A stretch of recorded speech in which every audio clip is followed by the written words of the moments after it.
Story number 1. The Silent Echoes of Raven's Hollow. In the year 1963, nestled deep within the desolate woods of Raven's Hollow, an obscure, forgotten town, stood the decrepit Blackwood Lodge.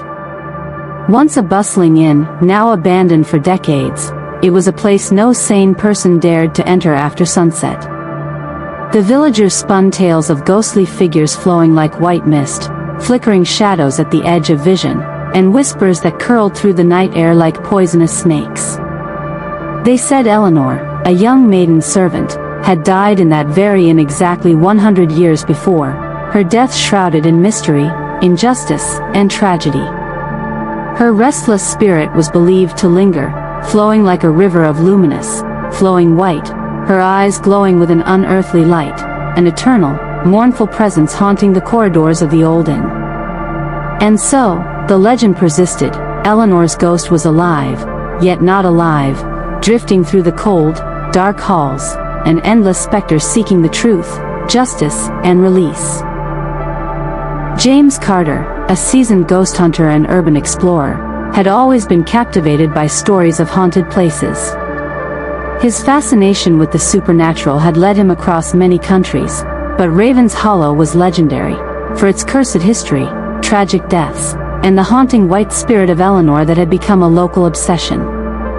In the summer of 1963, James arrived under the thick, gray clouds that hung like a shroud over the town. His old car rumbled along the winding dirt road, passing gnarled trees and abandoned farmhouses.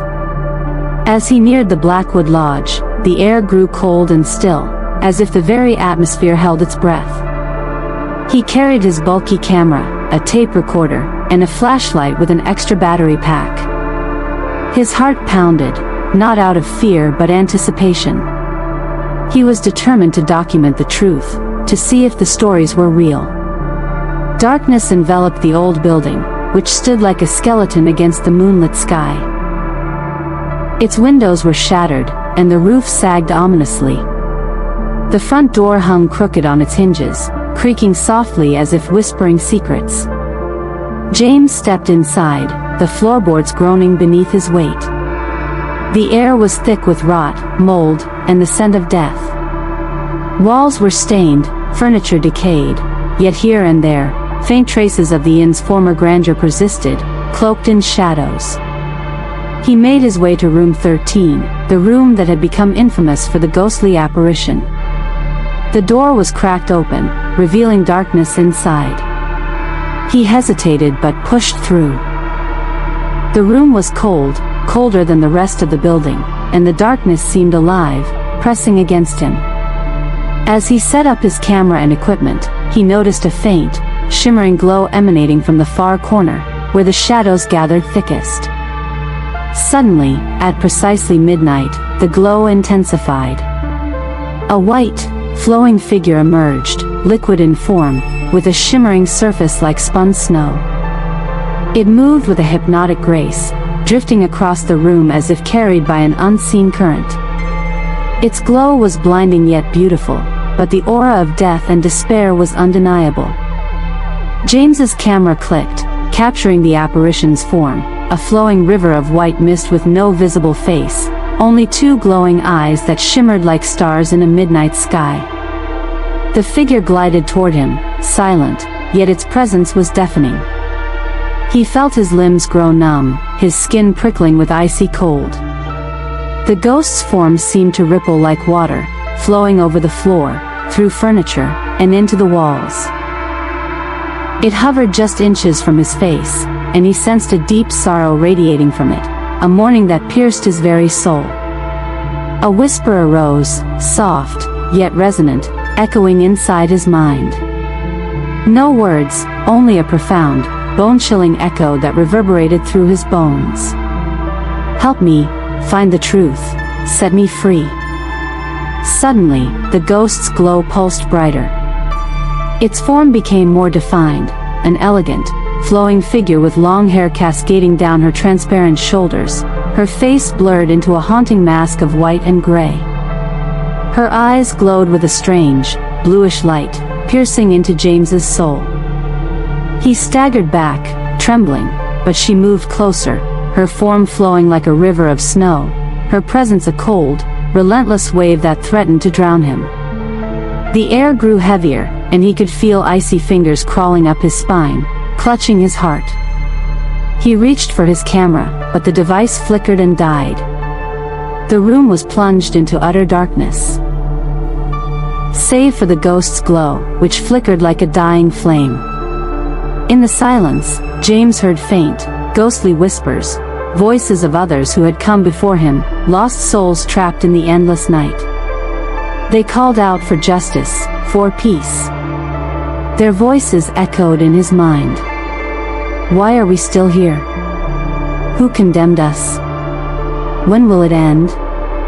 The ghostly figure, Eleanor, drifted closer still, her flowing form now a river of white that seemed to flow over the walls, seeping into every crack and crevice. Her face emerged, a pale, haunting visage with eyes glowing like lanterns in the dark. Suddenly, she opened her mouth, and a bone-chilling scream erupted, a scream of despair, of betrayal, of pain. It echoed through the room, bouncing off the decayed walls and shattering windows. In that moment, James saw her form flicker like a dying candle, her glow wavering. He sensed her desperation, her longing to be seen, to be heard, to be freed from this torment. James barely escaped the room, stumbling into the hallway, which now appeared distorted, as if reality itself was warping. The corridors stretched impossibly long, flickering with shadows that refused to stay still. He could hear faint, ghostly sobs echoing from the depths of the building, and the air grew thick with the scent of decay and death. He ran through the corridors, clutching his camera, trying to capture the glimpses of white mist flowing through the walls. Every step echoed like a death knell.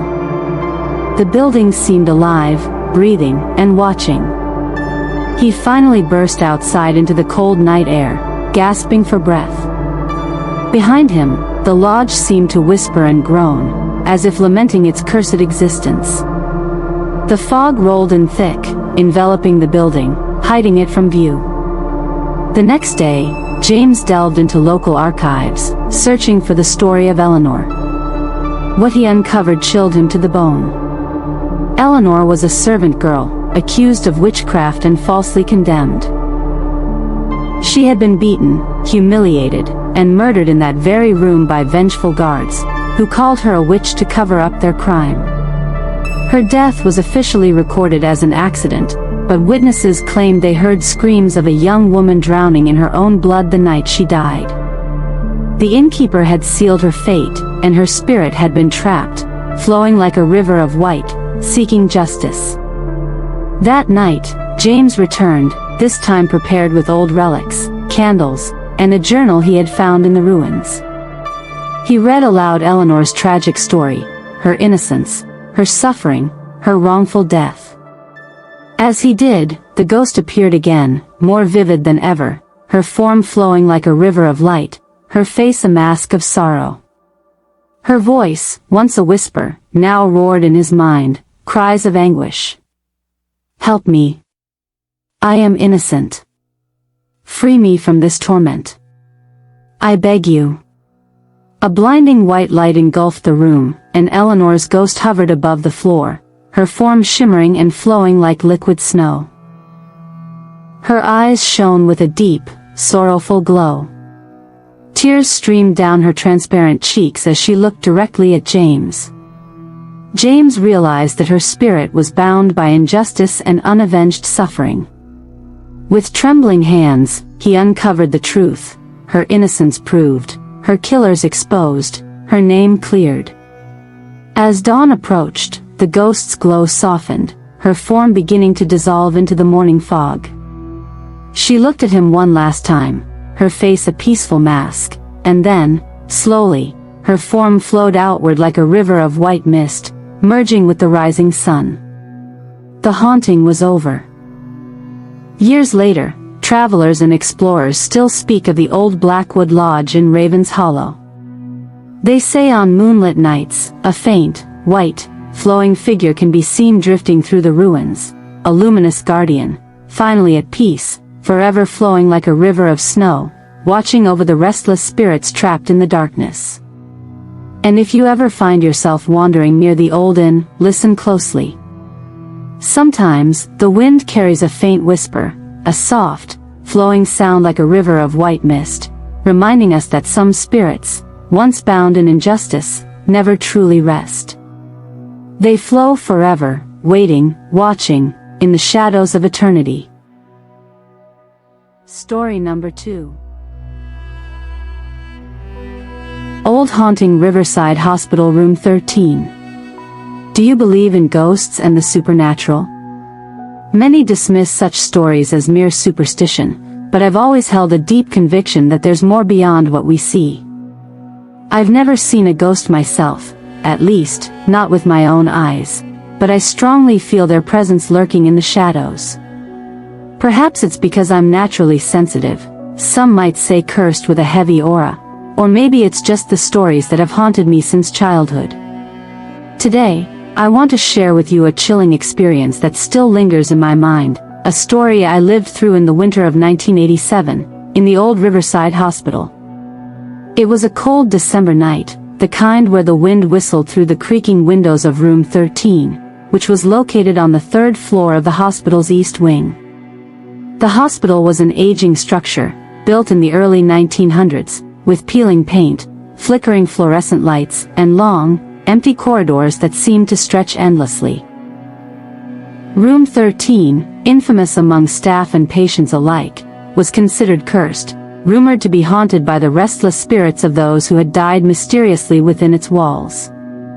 My name is James Carter, and I was just 17 when I was assigned to care for my grandmother, Margaret, who had been admitted with a severe brain hemorrhage. She was in room 13, an ironic twist of fate that I would later come to regret. The year was 1987, and the hospital was overcrowded, with patients lying in hallways and nurses rushing through the night, their faces tired and strained. I remember the night vividly. I had volunteered to stay overnight with Grandma, along with 2 other staff members, a nurse named Linda and a young orderly, Michael. My parents had gone home, exhausted from the long day, leaving me to watch over her. The room was dimly lit, the only sounds were the faint beeping of monitors and Grandma's shallow breathing. Around midnight, Linda and Michael went to fetch some supplies from the nurses stationed down the hall, leaving me alone with Grandma.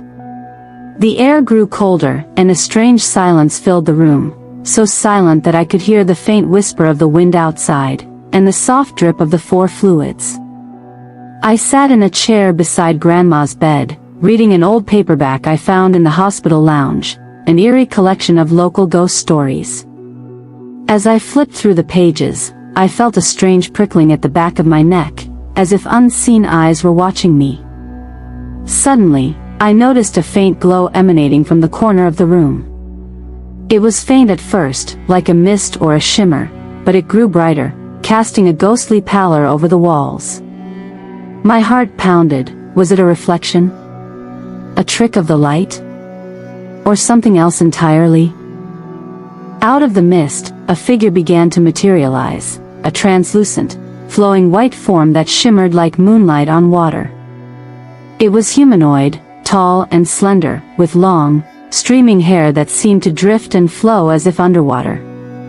Its face was obscured, but I could see a faint glow in its eyes, piercing and cold. The apparition hovered silently near Grandma's bed, its presence both mesmerizing and terrifying. I froze, unable to move or scream. The figure's body seemed to drift closer, its form shimmering and ethereal. I could see the outline of bones beneath the glowing skin, a skeleton-like visage that sent icy shivers down my spine. The air grew icy cold, and I felt a chilling sensation crawling up my spine, as if the spirit's icy fingers were reaching for me. As I stared, I heard a faint whisper, soft, almost inaudible, yet unmistakably clear. It was a voice, distant and echoing, saying, "Come with me." I wanted to run, to scream, but my body was rooted to the chair, paralyzed by fear. The ghostly figure moved closer, its glowing eyes fixed on mine. Suddenly, the room grew darker, shadows lengthening, and I felt a terrible weight pressing down on my chest, making it hard to breathe. Just then, I saw Grandma's hand twitch, and her eyes fluttered open for a brief moment. Her gaze seemed unfocused, staring past me into the corner of the room. The apparition's form flickered violently, as if disturbed by her movement. The cold wind returned, though all windows and doors were shut tight. The ghostly figure stretched out its arm, an elongated, skeletal hand with bones that glowed eerily white, and pointed toward Grandma. I could see a faint, flowing white mist emanating from its fingertips, swirling around her head, as if trying to siphon her soul. Suddenly, the figure let out a soft, mournful wail, a sound that resonated deep within my bones. The room filled with a sickly cold fog, and I could see faint, ghostly faces emerging from the mist, tormented spirits trapped in eternal anguish. In that moment, a terrible truth became clear. This was no ordinary ghost. It was a restless spirit of someone who had died in this hospital long ago, an accident, perhaps, or a tragic death. It was the spirit of a nurse named Elizabeth, who had died in room 13 decades earlier, her bones left behind in the shadows of history. The apparition's face suddenly twisted into a grimace of pain, and it lunged forward, reaching out to Grandma. I watched in horror as the ghost's icy fingers brushed against her forehead, and her body convulsed.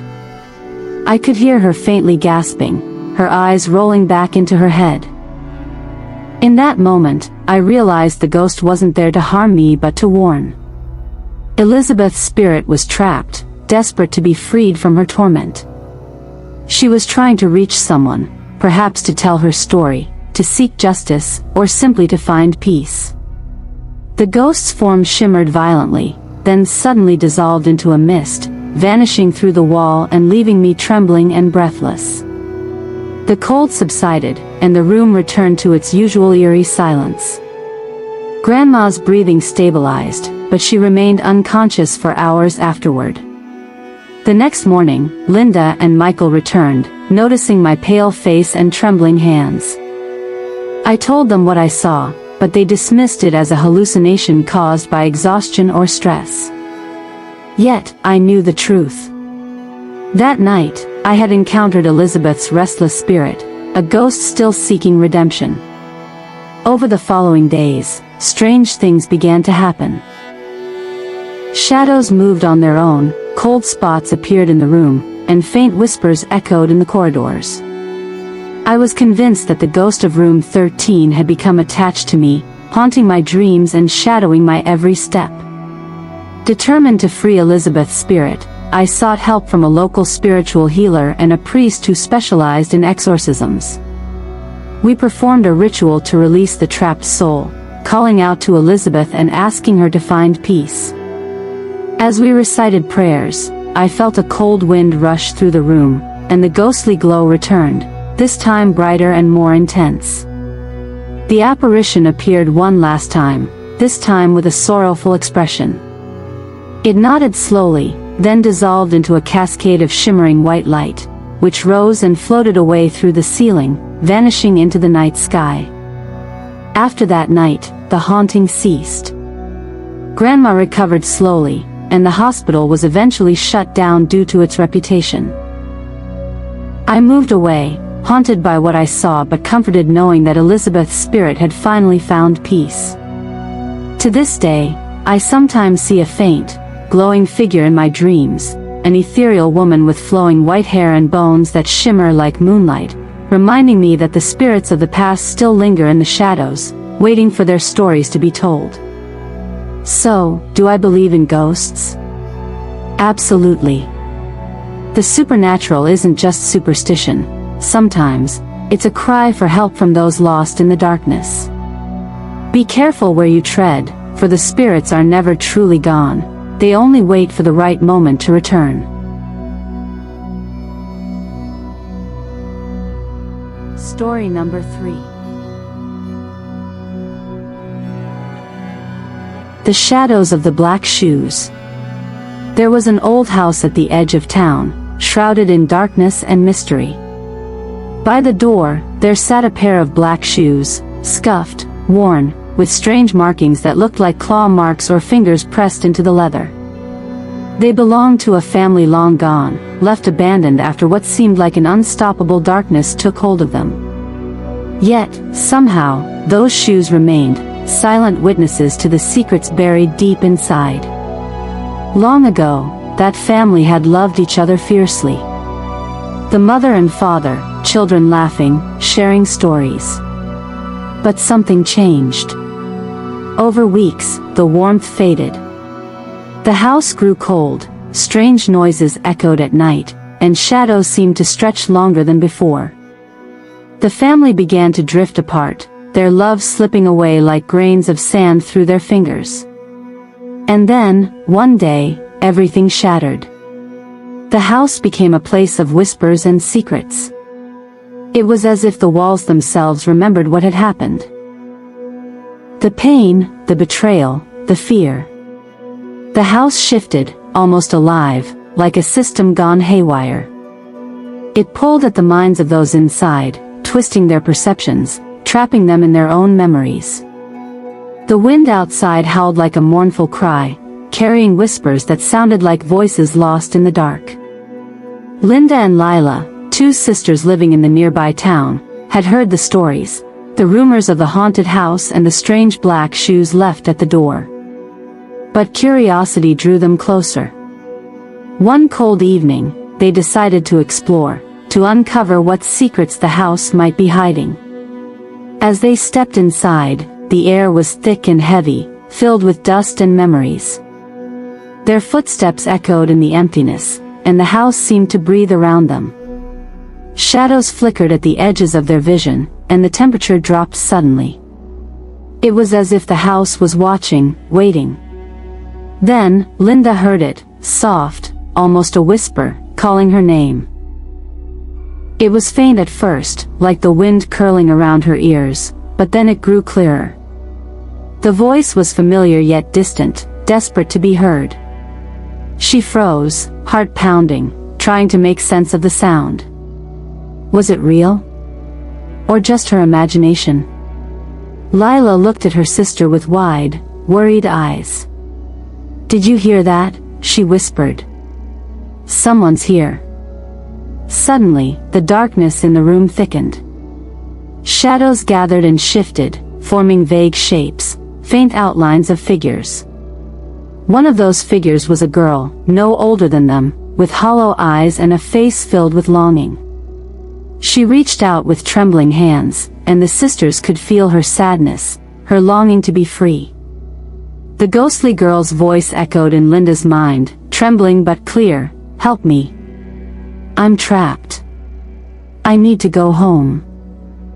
The sisters felt a shiver run down their spines. The house was alive with unseen energy, and the shadows seemed to whisper stories of pain long buried. The house, they realized, wasn't just haunted by spirits, it was haunted by memories, by love lost, by betrayal, by families torn apart by darkness and despair. Night after night, the house's secrets revealed themselves. The walls seemed to pulse with an ominous heartbeat. The shadows grew darker, more menacing. The house appeared to shift, rooms twisting into mazes of darkness and light. The voices grew more insistent, calling, pleading, demanding to be heard. Linda and Lila discovered that the black shoes were not just footwear, they were symbols of the family, symbols of innocence lost. The markings on them looked like claw marks, as if something had tried to claw its way out, something that had been trapped in the house for generations. One night, Linda awoke to a cold gust of wind and a voice that sounded like a whisper carried on the wind. It was close, almost inside her head. She responded instinctively, her voice trembling, "Who are you? What do you want?" The voice responded, not with words but with feelings, a mixture of sorrow, anger, and longing. Shadows gathered again, swirling into monstrous shapes. Faces appeared briefly, some familiar, some terrifying, and then they disappeared just as quickly. It was as if the house was showing her fragments of its tragic history, fragments she could barely understand. In her dreams, Linda saw visions, families crying, children hiding under beds, lovers torn apart. The house, she realized, was a vessel of memories, pain and love intertwined, waiting for someone brave enough to face the truth. The sisters knew they had to confront the darkness. They had to find out what was buried deep beneath the house's foundation, what secrets it was hiding. But the more they tried to uncover, the more terrifying the house became. It seemed to fight back, twisting memories and feelings into nightmares. One night, Linda found herself in a room filled with old photographs, torn and faded. As she touched them, a voice, strange, distorted, began to speak. It was the voice of someone long gone, a voice that told her of betrayal, of a love that had turned sour, of a family torn apart by secrets. She could feel the weight of it all pressing on her chest. It was overwhelming. She wanted to run, to escape the house's grip, but she knew she had to stay strong. She whispered softly, "I'm here to help. I won't leave you trapped." And slowly, the shadows began to lift. The house's grip loosened. The ghostly figures faded into the light, their faces finally free from suffering. The house grew silent, and the air grew lighter. In the morning, the sisters stepped outside, their hearts heavy but hopeful. They knew they had faced something terrible, but they had also freed the trapped spirits. The house was no longer a prison of pain. It was a place where love and forgiveness could finally settle in. The black shoes remained at the door, silent reminders of the past. They waited patiently, knowing that someday, others might come seeking answers, others who dared to face the shadows and uncover the truth. And in the quiet of dawn, the house seemed to breathe a sigh of relief, its shadows gone, its secrets finally at rest. But the memories of love lost and found would linger forever, etched into the walls of that old house, waiting for the next brave soul to listen and understand. Story number 4. The White Bone Line in the Dark Night. In the biting cold of the winter of 1987, I, a renowned investigative journalist, ventured into the abandoned grounds of Blackthorn Hospital, a place long forgotten, yet still evoking fear in the hearts of those who knew its dark history.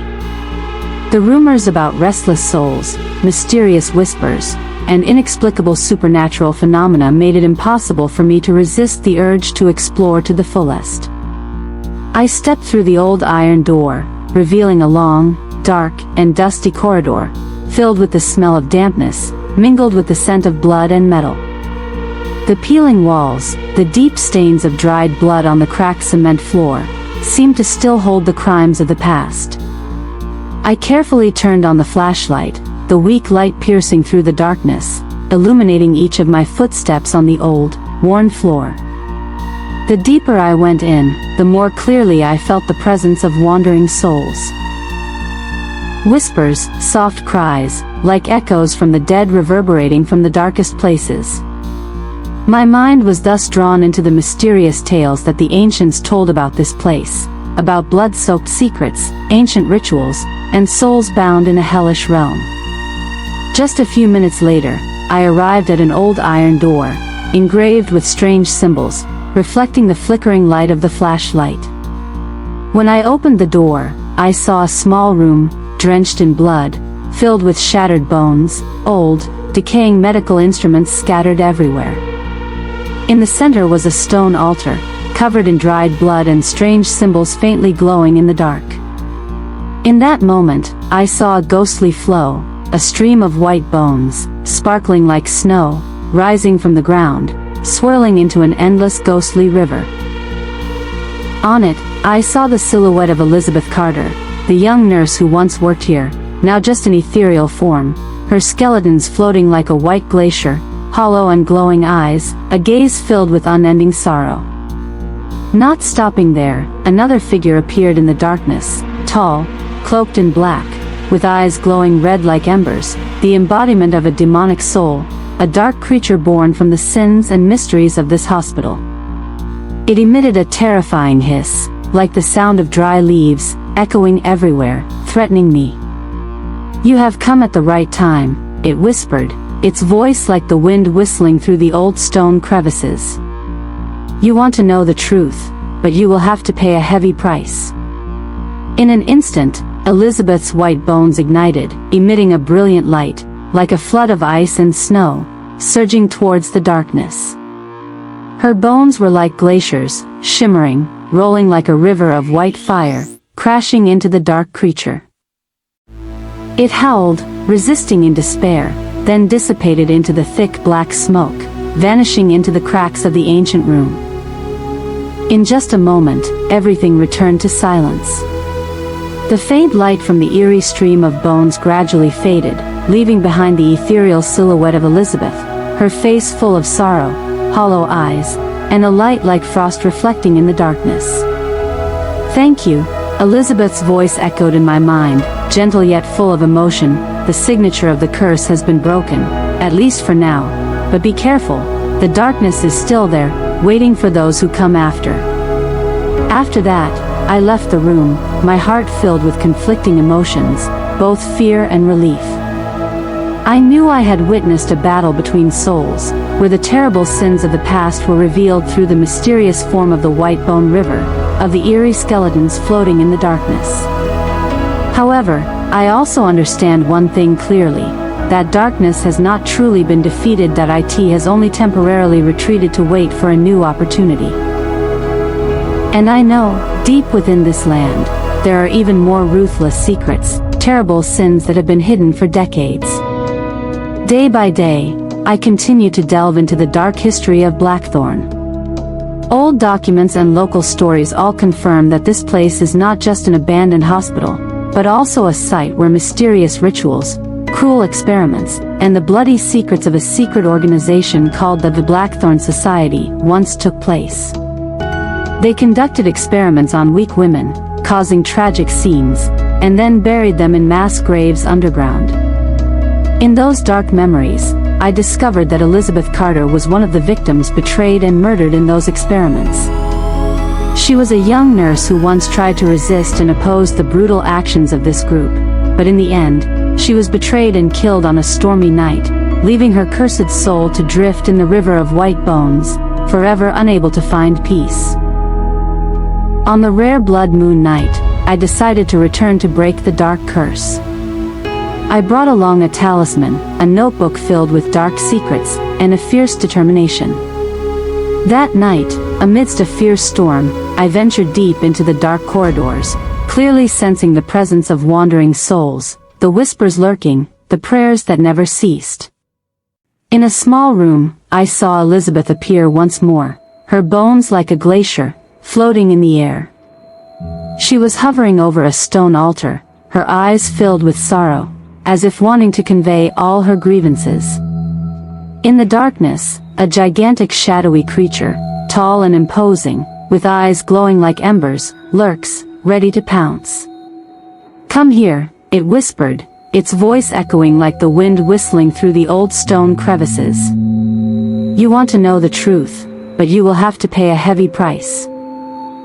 In an instant, Elizabeth's bones ignited, emitting a brilliant light. But the dark creature wouldn't let go easily. It spewed dark rays, trying to suck my soul. I pulled out the talisman, recited an ancient prayer, hoping to have enough strength to resist the darkness. The stream of Elizabeth's bones surged like a flood of ice and snow, rushing towards the darkness, colliding violently to create a loud explosion, then vanishing into the thick black night. The dark creature howled, then vanished into the cracks of the ancient room, leaving behind a terrifying silence. In the last flickering light, I saw Elizabeth's ghostly skeletons, still floating in the air, then slowly disappearing into the darkness. Before leaving, I clearly felt she had somewhat escaped the curse, somewhat freed from the shackles of the past. After that night, Blackthorn became quieter. But the ghosts, the mysterious white figures, still lurk in the dark corridors, waiting for the foolish to step in. In my heart, the image of Elizabeth, the white bone, the mysterious gaze, always present as a reminder of sins that cannot be erased. If you accidentally wander into that place on a moonless night, be careful to listen to the whispers of the white bones. You might see the shadow of Elizabeth, an ethereal soul, drifting in the white frozen river, her eyes hollow like the light of an endless winter, waiting for forgiveness, for liberation. And remember, the wounds in this land do not heal easily. There are souls forever bound in the cold stream of bones, in the mysterious curses, eternally moaning in the dark night.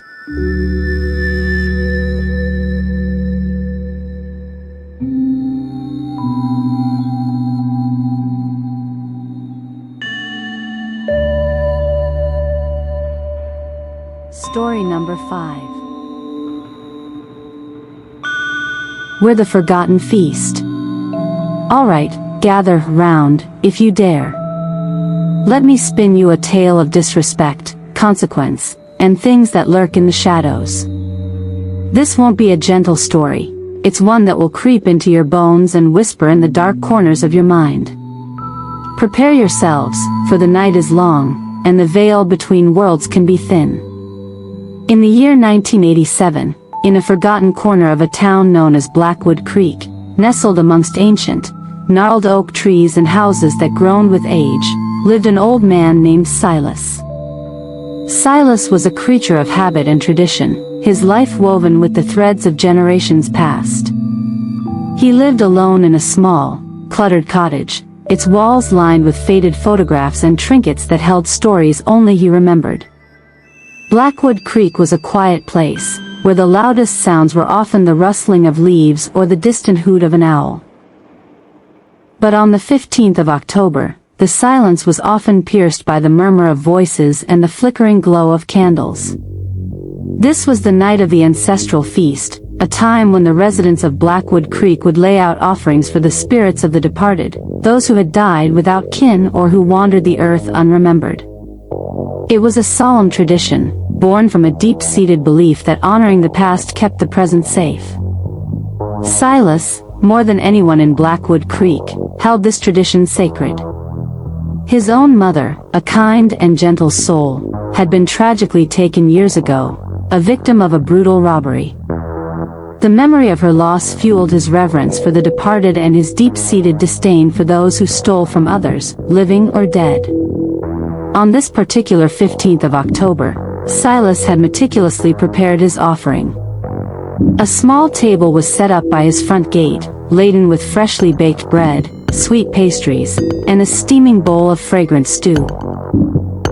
The air around it was thick with the sweet scent of incense, a smoky invitation to the unseen guests.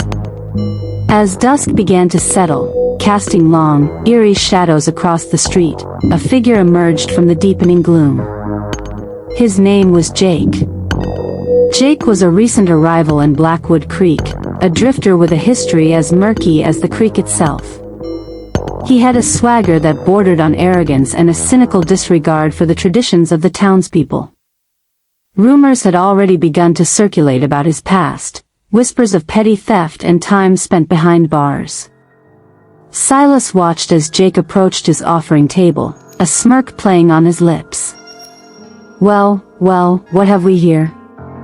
Jake drawled, his voice a grating sound in the quiet street. "Feast fit for a king, and no one to eat it?" Silas's frail body stiffened, his eyes narrowing to angry slits.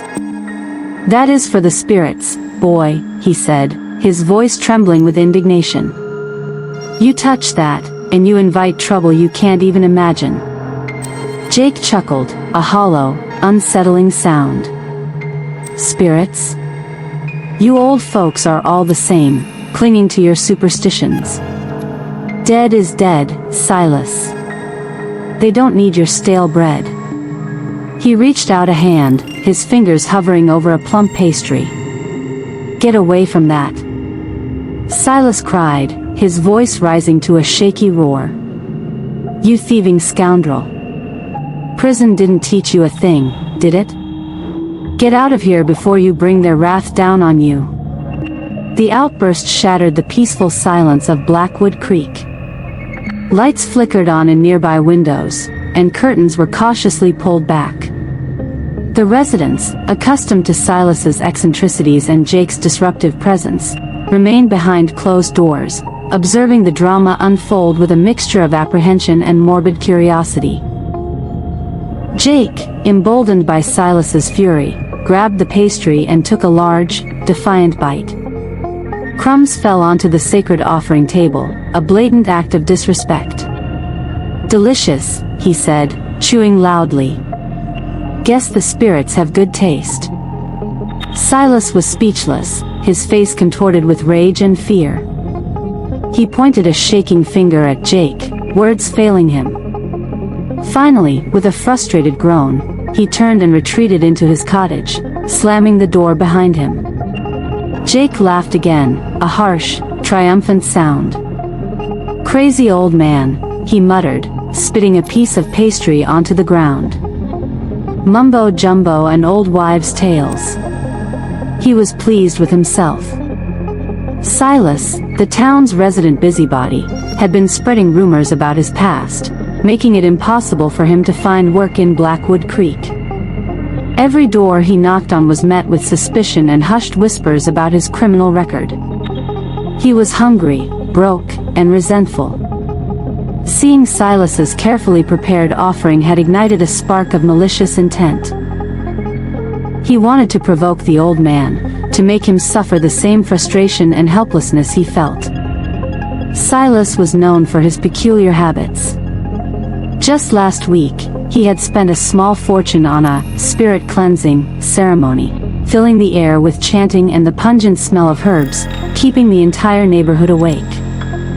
Jake, who lived in a cheap, run-down rooming house nearby, had been particularly annoyed by the constant noise.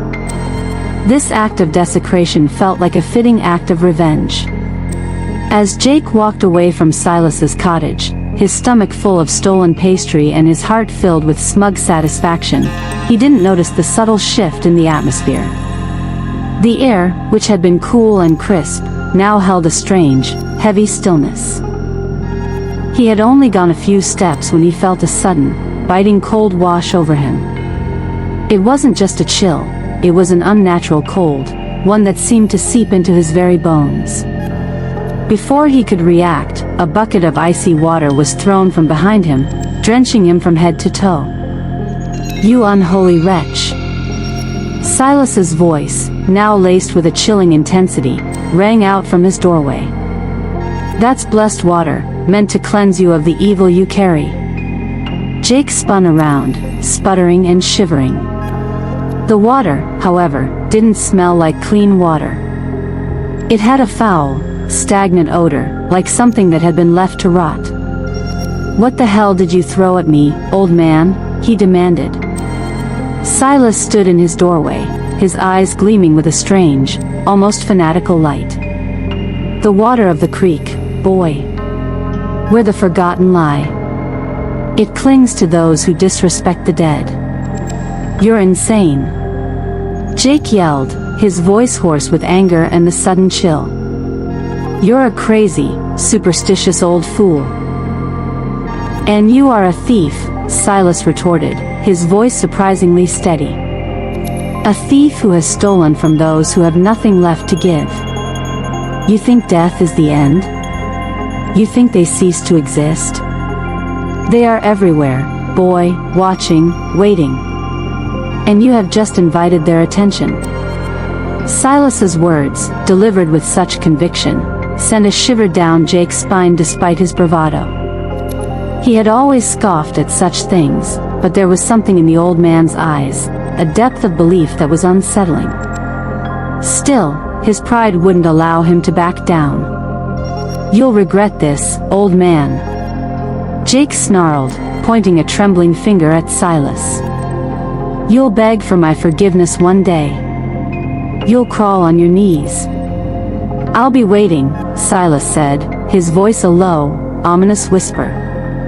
With a final, frustrated grunt, Jake turned and stalked away, the cold water clinging to his clothes and the unsettling feeling of being watched prickling the back of his neck. As the night deepened, Blackwood Creek fell silent once more. The wind whispered through the trees, carrying with it the faint scent of incense and something else, something cold and unseen. Jake, still fuming, made his way back towards his rooming house. The streets were deserted, the only light coming from the occasional flickering street lamp. The air grew colder with every step, and the unsettling feeling intensified.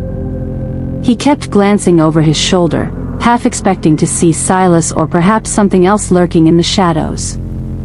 He reached the alleyway that led to his rooming house, room 13, on the third floor of a dilapidated building. The alley was particularly dark, a narrow passage between two brick walls, the only light filtering down from the street lamp at the entrance. As he stepped into the alley, he felt a sudden, sharp cramp in his stomach. The pastry he had eaten, combined with the cold water, was clearly disagreeing with him. He quickly found a secluded spot in the shadows and relieved himself, muttering curses under his breath about Silas and his blessed water. As he finished and pulled up his trousers, he noticed something peculiar. On the damp ground, illuminated by the faint light from the street, were two distinct shadows, moving independently of his own. One was his own, elongated and distorted by the low light. The other was a tall, slender shadow, swaying gently as if in a breeze that wasn't there. A prickle of unease started in the pit of his stomach. He looked around, but the alley was empty. Just the brick walls and the single, flickering street lamp at the entrance. The light from the lamp seemed to pulse, brightening and dimming in an irregular rhythm. He turned back towards the shadows. The second shadow was still there, swaying. He took a hesitant step forward, and the shadow seemed to ripple, elongating even further. A cold dread began to creep up his spine. Then, he felt it. A heavy weight settled on the back of his neck, pressing down as if an invisible hand was holding him in place. His knees buckled slightly under the sudden pressure. A wave of intense cold washed over his neck, a chilling, almost freezing sensation that made the hair on his arms stand on end. It felt like his neck was being slowly encased in ice. He reached up a trembling hand to touch his neck, his fingers encountering something soft and damp. He froze, his mind racing. What was this? Who was doing this? Was this some kind of prank? But there was no one there. He was alone in the alley. As he stood there, paralyzed by fear and confusion, a few drops of cold, viscous liquid dripped from above and landed on his forehead. He flinched, the liquid feeling thick and oily. He was about to try and pull whatever was on his neck off when something else happened. Long, wet strands of hair, dark and heavy, began to fall in front of his face. They were impossibly long, reaching down to his waist, dripping with that same cold, viscous liquid. The weight on his neck seemed to lessen, replaced by a strange lightness, but the hair remained, swaying gently in front of him, obscuring his vision. Panic began to set in. This wasn't a prank. This wasn't Silas. This was something else entirely. The cold, wet hair felt unnatural, too long, too alive. He shook his head violently, trying to dislodge the hair, but it clung to him, wrapping around his face and neck. He could hear a faint, wet sound, like something slithering close by. With a desperate surge of adrenaline, he grabbed a handful of the dripping hair and yanked it downwards with all his might. He expected to feel a head, a body, something tangible. Instead, the hair simply snapped, coming away in his hand. He stared at the handful of dark, wet hair, his heart pounding in his chest. It was cold, unnervingly cold, and felt strangely lifeless yet somehow potent. As the last of the hair fell away from his face, the heavy, wet feeling on his back vanished. He was left gaping, his breath catching in his throat. Then, from the deeper darkness of the alley, he saw them. Two eyes, black and empty, gleaming with a faint, internal light. They were fixed on him, unblinking. And behind the eyes, a faint outline began to solidify, a shimmering, ethereal form. It was a woman, her figure draped in a flowing, white gown that seemed to ripple and swirl even in the still air. Her face was indistinct, a blur of pale light and shadow, but those eyes were undeniably real, and filled with a chilling hunger.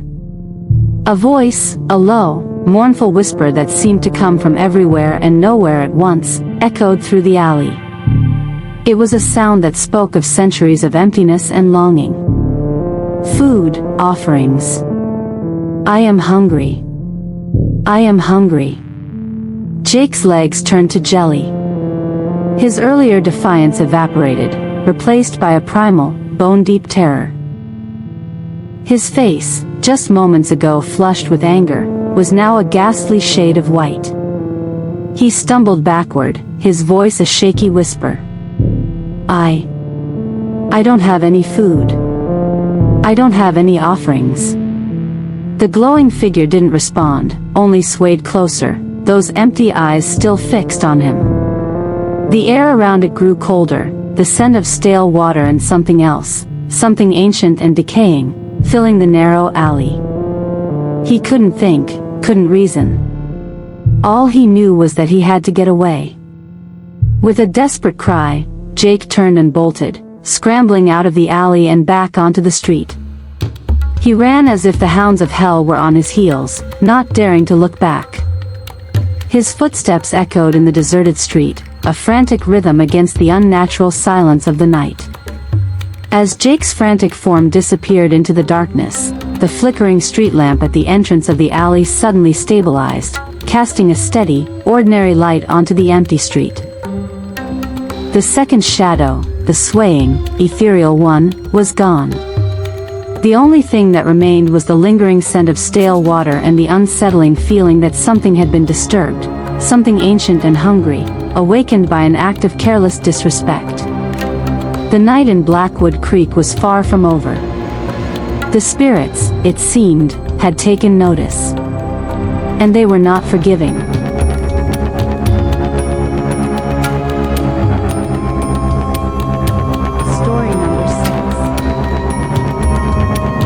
Tragedy strikes a family in rural Country Lane. The air in the small town of Willow Creek, nestled beside the Whispering Pines forest, had been thick with an unsettling silence ever since the sudden, tragic death of old Mr. Peterson. But just 3 days later, before the whispers of his passing had even begun to fade, a new, far more horrifying event shattered the town's fragile peace. A collective gasp echoed through Willow Creek as news spread of another devastating blow to the Miller family. Confusion and sorrow mingled in the hearts of the townsfolk. They couldn't comprehend the cruel hand of fate that seemed to be gripping the Millers. It was a bright, crisp morning when young David and Sarah Miller, siblings with bright futures ahead of them, were cycling home from school. Laughter and playful banter filled the air as they pedaled along the familiar country lane. Suddenly, a car, its driver seemingly losing control, swerved violently and slammed directly into their bicycle. The impact was horrific, instantaneous. Both children were killed on the spot, their young bodies tragically mangled beyond recognition. The news hit their parents, Michael and Emily Miller, like a lightning strike. Emily, overcome with grief, was shielded from the gruesome scene, the townspeople fearing the shock would be too much for her fragile state. Only Michael was strong enough, or perhaps numb enough, to venture to the accident site. When he arrived, the sight stole the breath from his lungs. His legs buckled beneath him, and he collapsed to the ground, crawling on his hands and knees towards his son's lifeless body, then dragging himself to his daughter, clutching them both in a heart-wrenching embrace. His screams, raw and filled with an unimaginable agony, tore through the quiet morning, bringing tears to the eyes of every witness.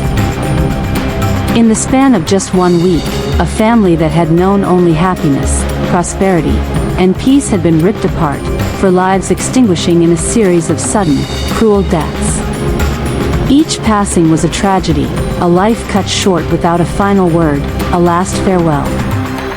A chilling fear began to grip the surrounding neighborhood. Many were too terrified to even approach the Miller home. The old rumors of the land being cursed, haunted, now echoed louder than ever, whispered with wide, frightened eyes wherever people gathered. For years, it had seemed as though the tales of a haunted patch of land near the Whispering Pines had faded into local folklore, a spooky story told around campfires. The only mention was of a solitary female figure in a white dress, her long hair flowing as she combed it in the overgrown field. But now, the reality was far more terrifying. The townspeople were witnessing, firsthand, a string of tragic deaths, a horrifying succession of lives extinguished on that very same, supposedly haunted land. The deaths were brutal, terrifying, sending shivers down the spines of all who heard of them. Passing the Miller house after dark became a perilous journey. Children were strictly forbidden from venturing near after twilight, and even adults, unless possessed by an unusual bravery, chose a different route, desperate to avoid any lingering misfortune. The funeral for David and Sarah was not held at the family home.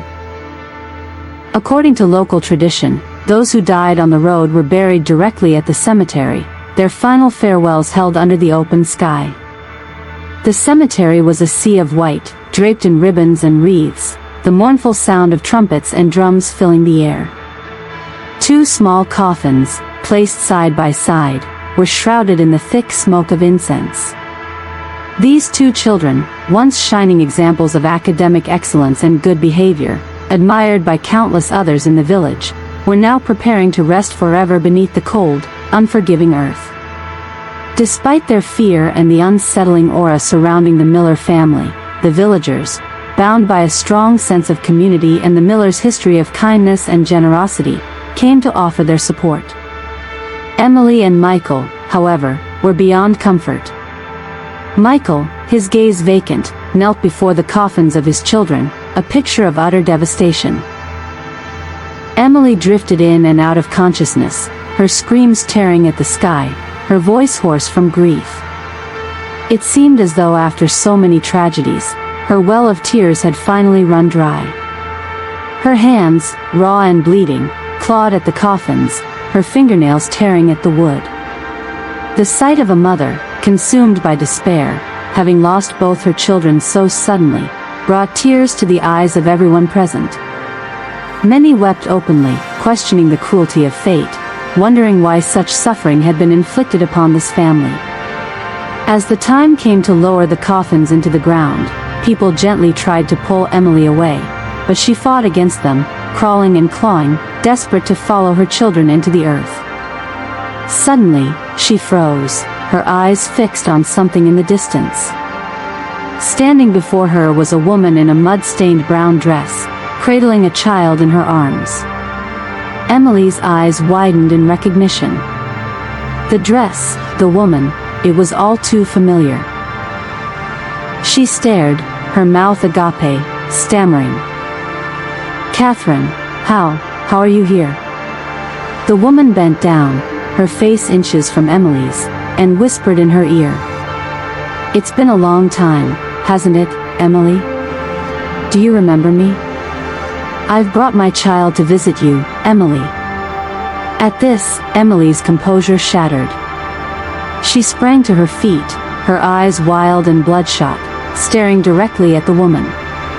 It was you, wasn't it?" she shrieked.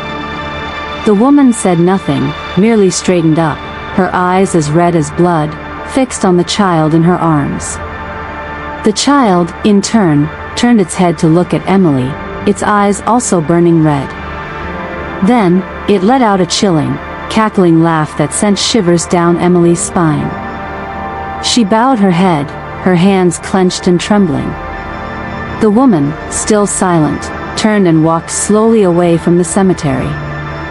Emily immediately ran after her, screaming, Give me back my children. Give them back. Those around her, unable to see who Emily was addressing, watched in confusion as she screamed and clawed at the empty air. They believed that the overwhelming grief had pushed her to the brink of madness, that she was no longer in her right mind. After the burial of their children was complete, Michael finally turned his attention to Emily. Her eyes were vacant, her gaze distant and unfocused. When she saw Michael, she lunged at him, her words tumbling out in a frantic rush, her eyes wide and wild as she clutched his arm. It's her, Michael, it's her. She's here. Michael heard every word, but he remained eerily silent, his eyes as empty as hers. Emily continued to point and scream, her voice rising to a fever pitch. Her, the mother and child, it's the mother and child. Kill her, Michael, kill her. Don't let her hurt our children. Kill her. The woman, still holding the child, stood at the cemetery gate, their 4 red eyes staring intently at Emily before they vanished into thin air. The townspeople could only conclude that Emily's grief had been too profound, too unbearable for a human to withstand, driving her into a state of madness. She would alternate between laughter and tears, her hand constantly pointing forward, screaming as if to kill someone, then bursting into laughter, only to dissolve into tears again and search for her children. No one could recognize the vibrant woman they had known just a week before. This family, once the envy of many, wealthy and happy, had lost everything in the blink of an eye. It was the evening of the 3rd day after the children's death. Emily, still lost in her grief-fueled madness, lay prostrate before the altar in the living room, where photographs of her parents and children were displayed. Suddenly, a wave of icy air swept through the room, sending a bone-chilling shiver down Emily's spine. She turned, her eyes widening in terror, but she had no strength left to scream. Standing before her was a figure of a girl, her long hair reaching her heels, clad in a flowing white dress. Her eyes, milky white and devoid of pupils, were fixed on Emily. Behind her, numerous white figures hovered in the air. The white figure's lips curved into a chilling smile before it vanished. Michael remained in the bedroom, his eyes gradually dimming, turning a milky white.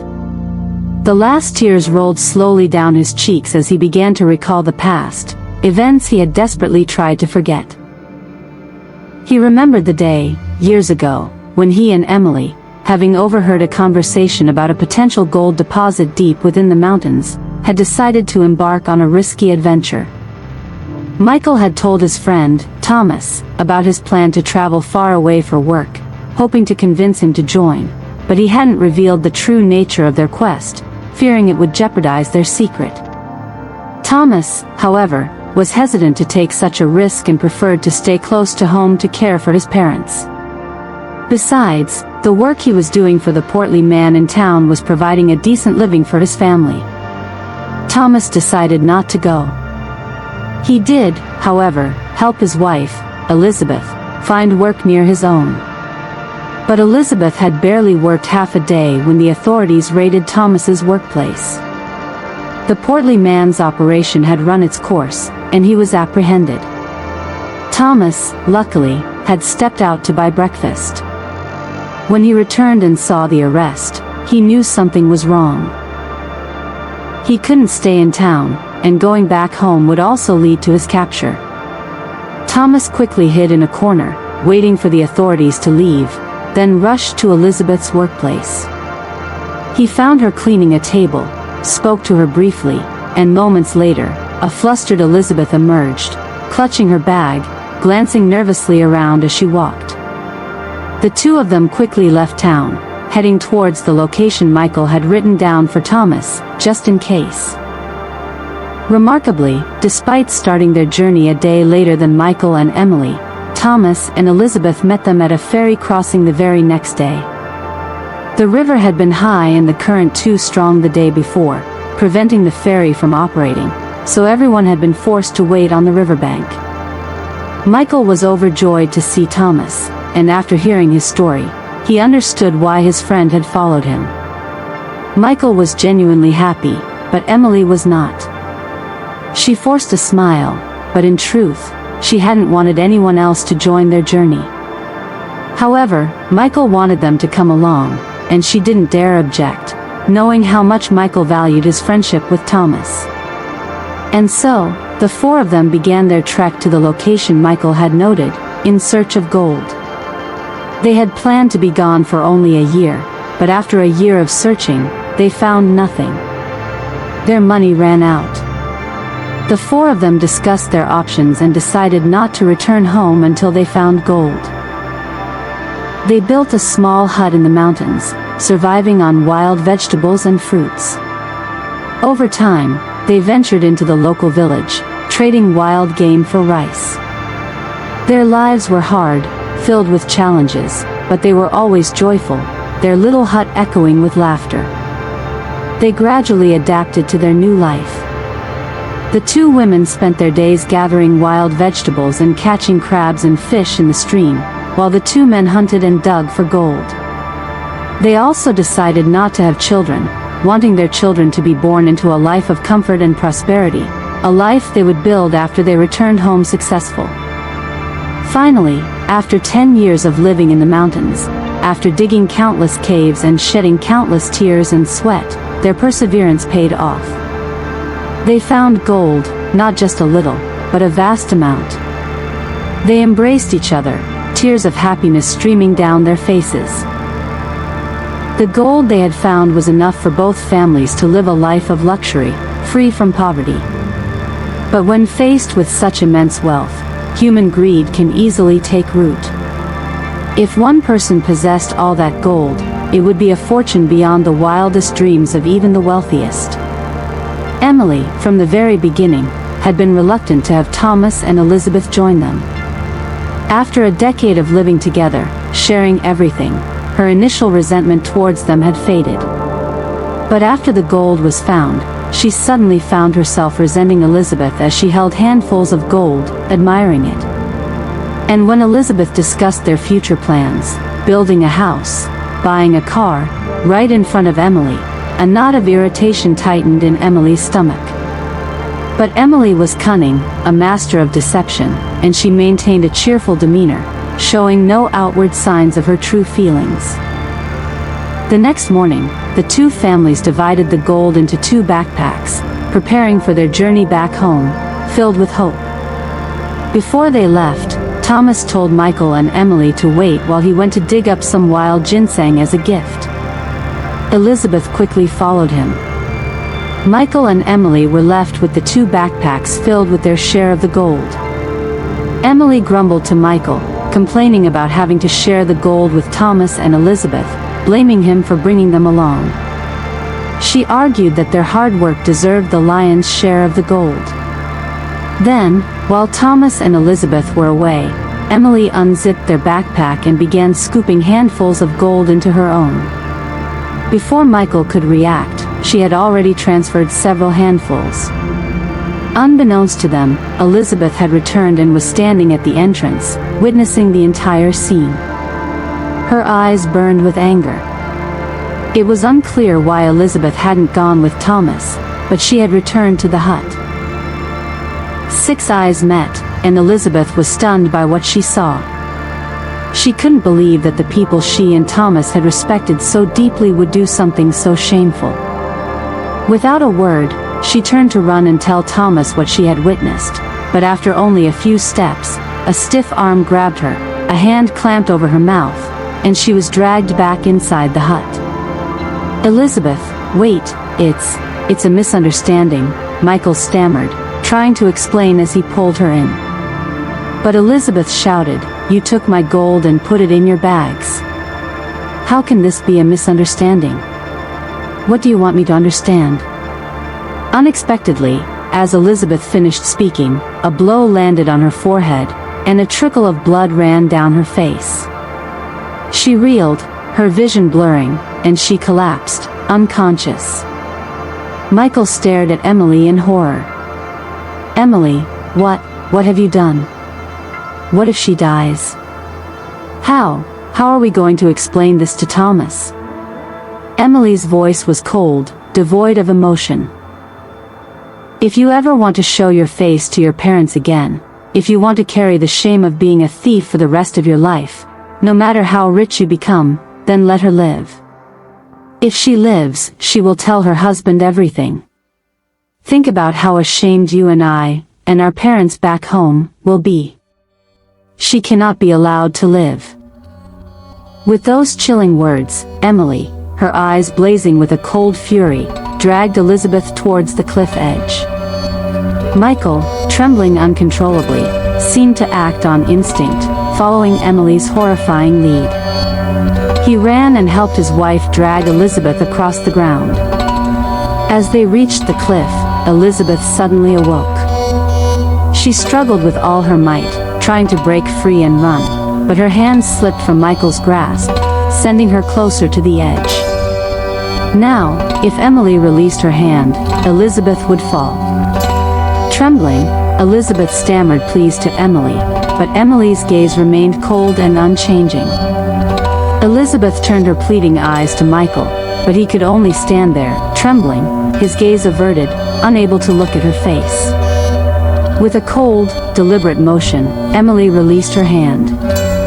Elizabeth's desperate scream echoed through the mountains. Michael and Emily turned away, but from the depths of the cliff, a voice, faint but clear, reached their ears. I will return for revenge. I will have my revenge. As they walked away, Michael stammered, What about Thomas? How will we explain? Without letting him finish, Emily cut him off, her voice chillingly calm. We've come this far. If they both die, all the gold will be ours. It will prevent any future problems. No one back home knows they were with us. If we don't say anything, how will anyone ever know? Michael looked at Emily, unable to recognize the woman he had married. The woman standing before him was a cold-blooded killer. Yet, he couldn't understand why he had just stood there, trembling, following her orders without a single word of protest. Thomas was still digging for ginseng in the distance when he felt a sudden unease, a chilling premonition. He thought he heard his wife's scream echoing faintly in the distance.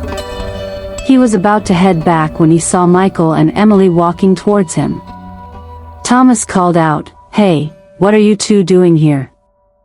I thought I heard a scream. And where's Elizabeth? Why didn't she come with you? Emily quickly replied, She's back at the hut watching the gold. There's too much to carry, and it's not safe to leave it. Michael and I just remembered there are some medicinal plants near the cliff edge, good for pregnant women. I was planning to gather some to take back home. We probably don't have them in our village. Hearing this, Thomas's eyes lit up with joy as he looked at Michael and Emily. So, you two are pregnant too, right? Elizabeth told me yesterday that she thinks she's about 2 months along. It's truly lucky, finding gold just when we're expecting. Well, let me go with you. I can help gather some for Elizabeth too. Michael was horrified by this revelation and started to say something, but he caught Emily's intense gaze fixed on him. His throat tightened, and he couldn't speak. When they reached the cliff, Emily pointed to a random plant growing near the edge. As Thomas bent down to pick it, Emily seized the opportunity and pushed him over the cliff. A single, desperate scream echoed through the air. Somewhere in the distance, a white figure stood, its gaze fixed on Michael and Emily. And so, Thomas and Elizabeth were gone forever, their dreams shattered, their lives ending in a cruel and tragic twist of fate. They had fallen from the mountain, their heads striking the rocks below. The pain was even more profound knowing that they had shared a roof, shared meager meals, and endured hardships together with the very people who had now betrayed them. Michael had never intended such evil, but when he saw what Emily had done, he was paralyzed, unable to resist. He allowed the situation to escalate, and in the end, he became an accomplice to his wife's heinous acts worse than any wild animal. Michael and Emily returned to their village under the guise of having worked in a remote border region for 10 years, returning wealthy. Of course, no one knew that Thomas and Elizabeth had been with them. After about a week of travel, they arrived back home. Emily, who had been so cold and calculating during the murders, became increasingly anxious on the journey back, constantly looking over her shoulder, feeling as though someone was following them. A few days after their return, strange things began to happen. According to Michael's parents, Thomas and Elizabeth had appeared in their dreams, revealing their deaths. The red eyes they had seen on the roof of their house were the vengeful spirits of the deceased couple. It was because of these occurrences that Emily, after some research, learned of a sorceress in the next town who specialized in warding off spirits. Emily urged Michael to seek her out. Following the sorceress's instructions, Michael buried a protective charm at the entrance to their house and replaced a small ceramic jar buried beneath a nearby shrine. After this, their house seemed to settle down, but the evil deeds were far from over. Initially, Michael and Emily had planned to buy a house in the next town, but after hearing old Mr. Peterson's words, they decided to stay and build on the family land. Michael and Emily knew that Thomas and Elizabeth were dead and had no heirs, so Emily hatched a plan to claim Mr. Peterson's land as well.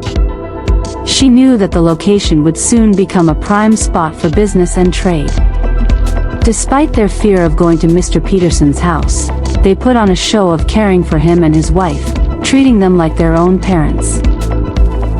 Michael even publicly acknowledged Mr. Peterson as his adoptive father, all part of Emily's carefully constructed plan.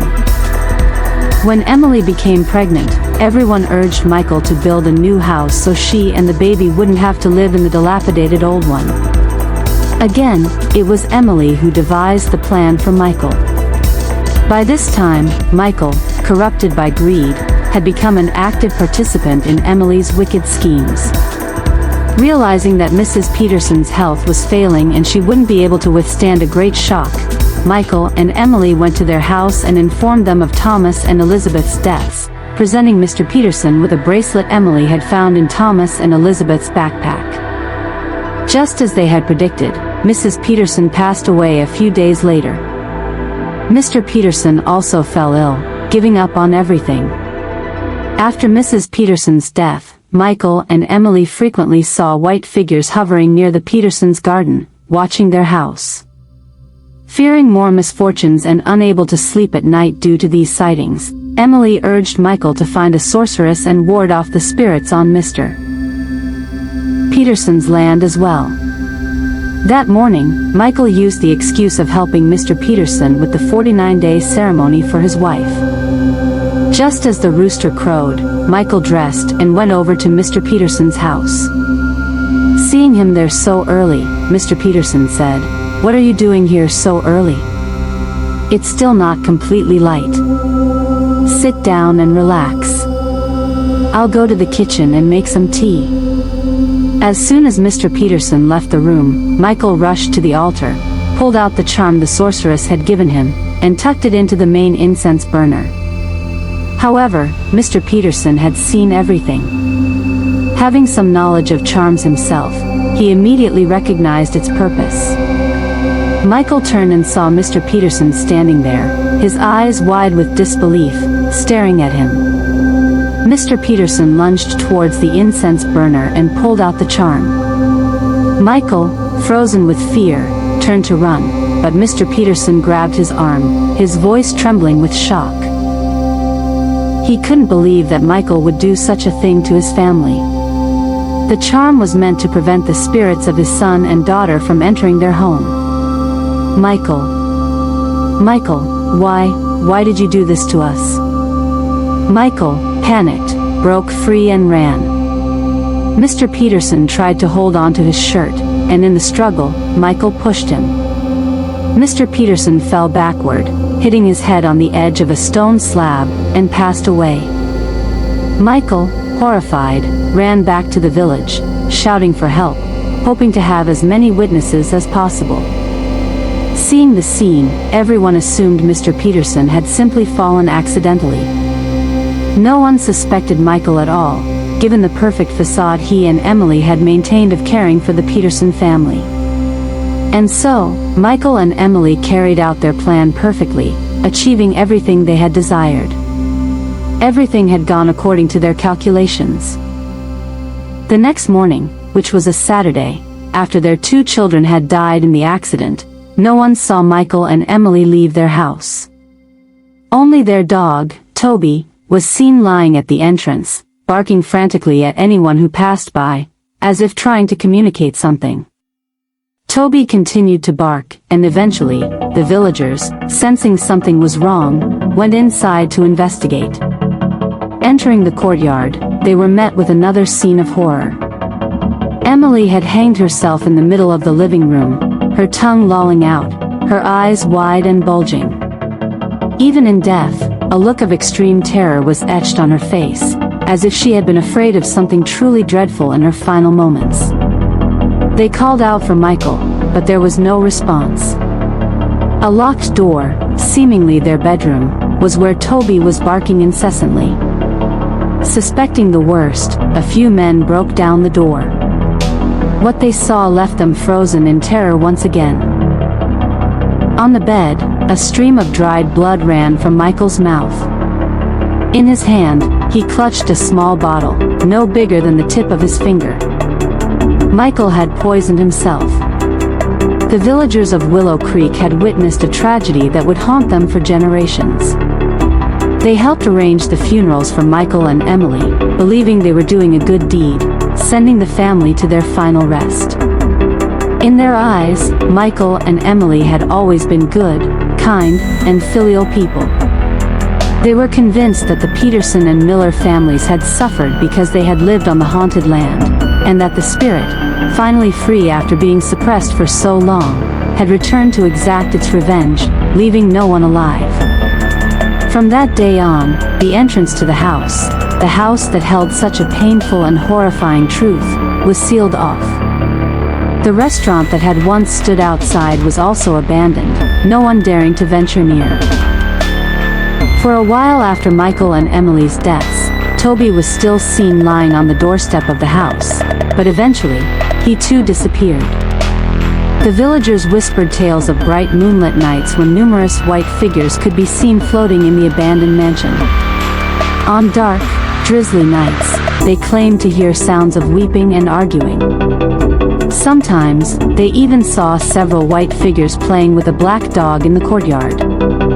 Some of the older villagers claimed to have seen a girl in a white dress, her long hair reaching her heels, her eyes milky white and pupilless, standing in the courtyard. Around her, they said, were 11 other white figures, some large, some small, and some with terrifyingly red eyes that glowed like embers. The villagers, pooling their resources, built a wall taller than a person to enclose the land, desperate to avoid seeing the horrifying sights whenever they passed by at night. The land remained abandoned, shrouded in a chilling darkness, carrying with it a terrifying and mysterious story. Story number 7. The Haunting Thread.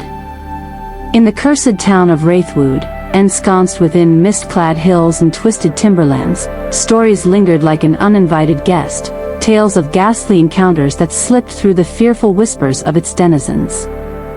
This was a realm where the living often felt the cold touch of the departed, where shadows stretched unnaturally long, and every creak and whisper urged a growing sense of unease. In this town, a boy named Julian lived, a mere flicker of the darkness that threatened to engulf him. At 11 years old, Julian possessed an unsettling curiosity about the specters that inhabited Wraithwood.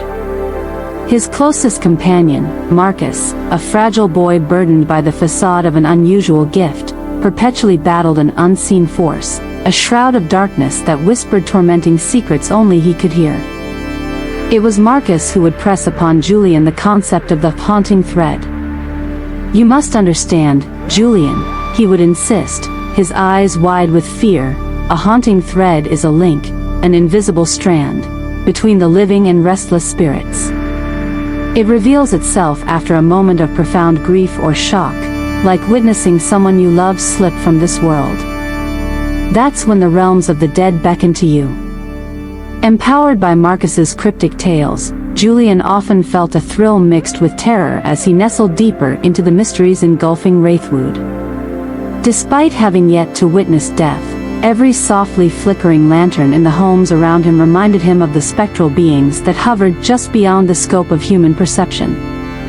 Then one fateful night, after an unnervingly violent storm had scourged Wraithwood, Marcus appeared at Julian's doorstep, as pale as the moonlight filtering through the clouds. "Julian. I saw it. A tortured spirit wailing in the woods. A girl, lost and desperate." He stammered, breathless with dread. "They say, if you stand quietly in the night, you can hear her sorrow echoing beyond the trees." The midnight hour approached, draping the world in a heavy cloak of foreboding. Fueled by a blend of fear and undeniable curiosity, the boys decided to tread into the very heart of the Whispering Woods, a place thick with the phantom cries of the damned. The gnarled trees loomed over them, twisting and curling as if breathing, their sharp branches reaching out like skeletal hands as they entered the suffocating darkness, lanterns flickering and sputtering in the chilling breeze. As they penetrated deeper into the foreboding forest, an icy grip coiled around their spines. The air thickened, suffocating them in dread. Shadows danced between the gnarled trunks like phantoms that yearned to be seen. "Marcus, do you believe in the haunting thread?" Julian asked, the tremor in his voice betraying his courageous facade. Marcus shook his head, surveying their surroundings as if he could see the shadow's malevolent eyes watching their every move. "You don't want such a thread, Julian. The spirits seek connection for reasons hidden deep within the void. They don't come to comfort, they come to collect." Just then, the wind howled mournfully, pulling them into an abyss of panic. "Help me," a voice echoed, echoing not just through the night air but resonating through their very souls. They froze, hearts pounding a rhythm of terror and fascination. They exchanged anxious glances, driving each other onward into darkness. "Did you hear that?" Julian gasped, the chill of dread coursing through him.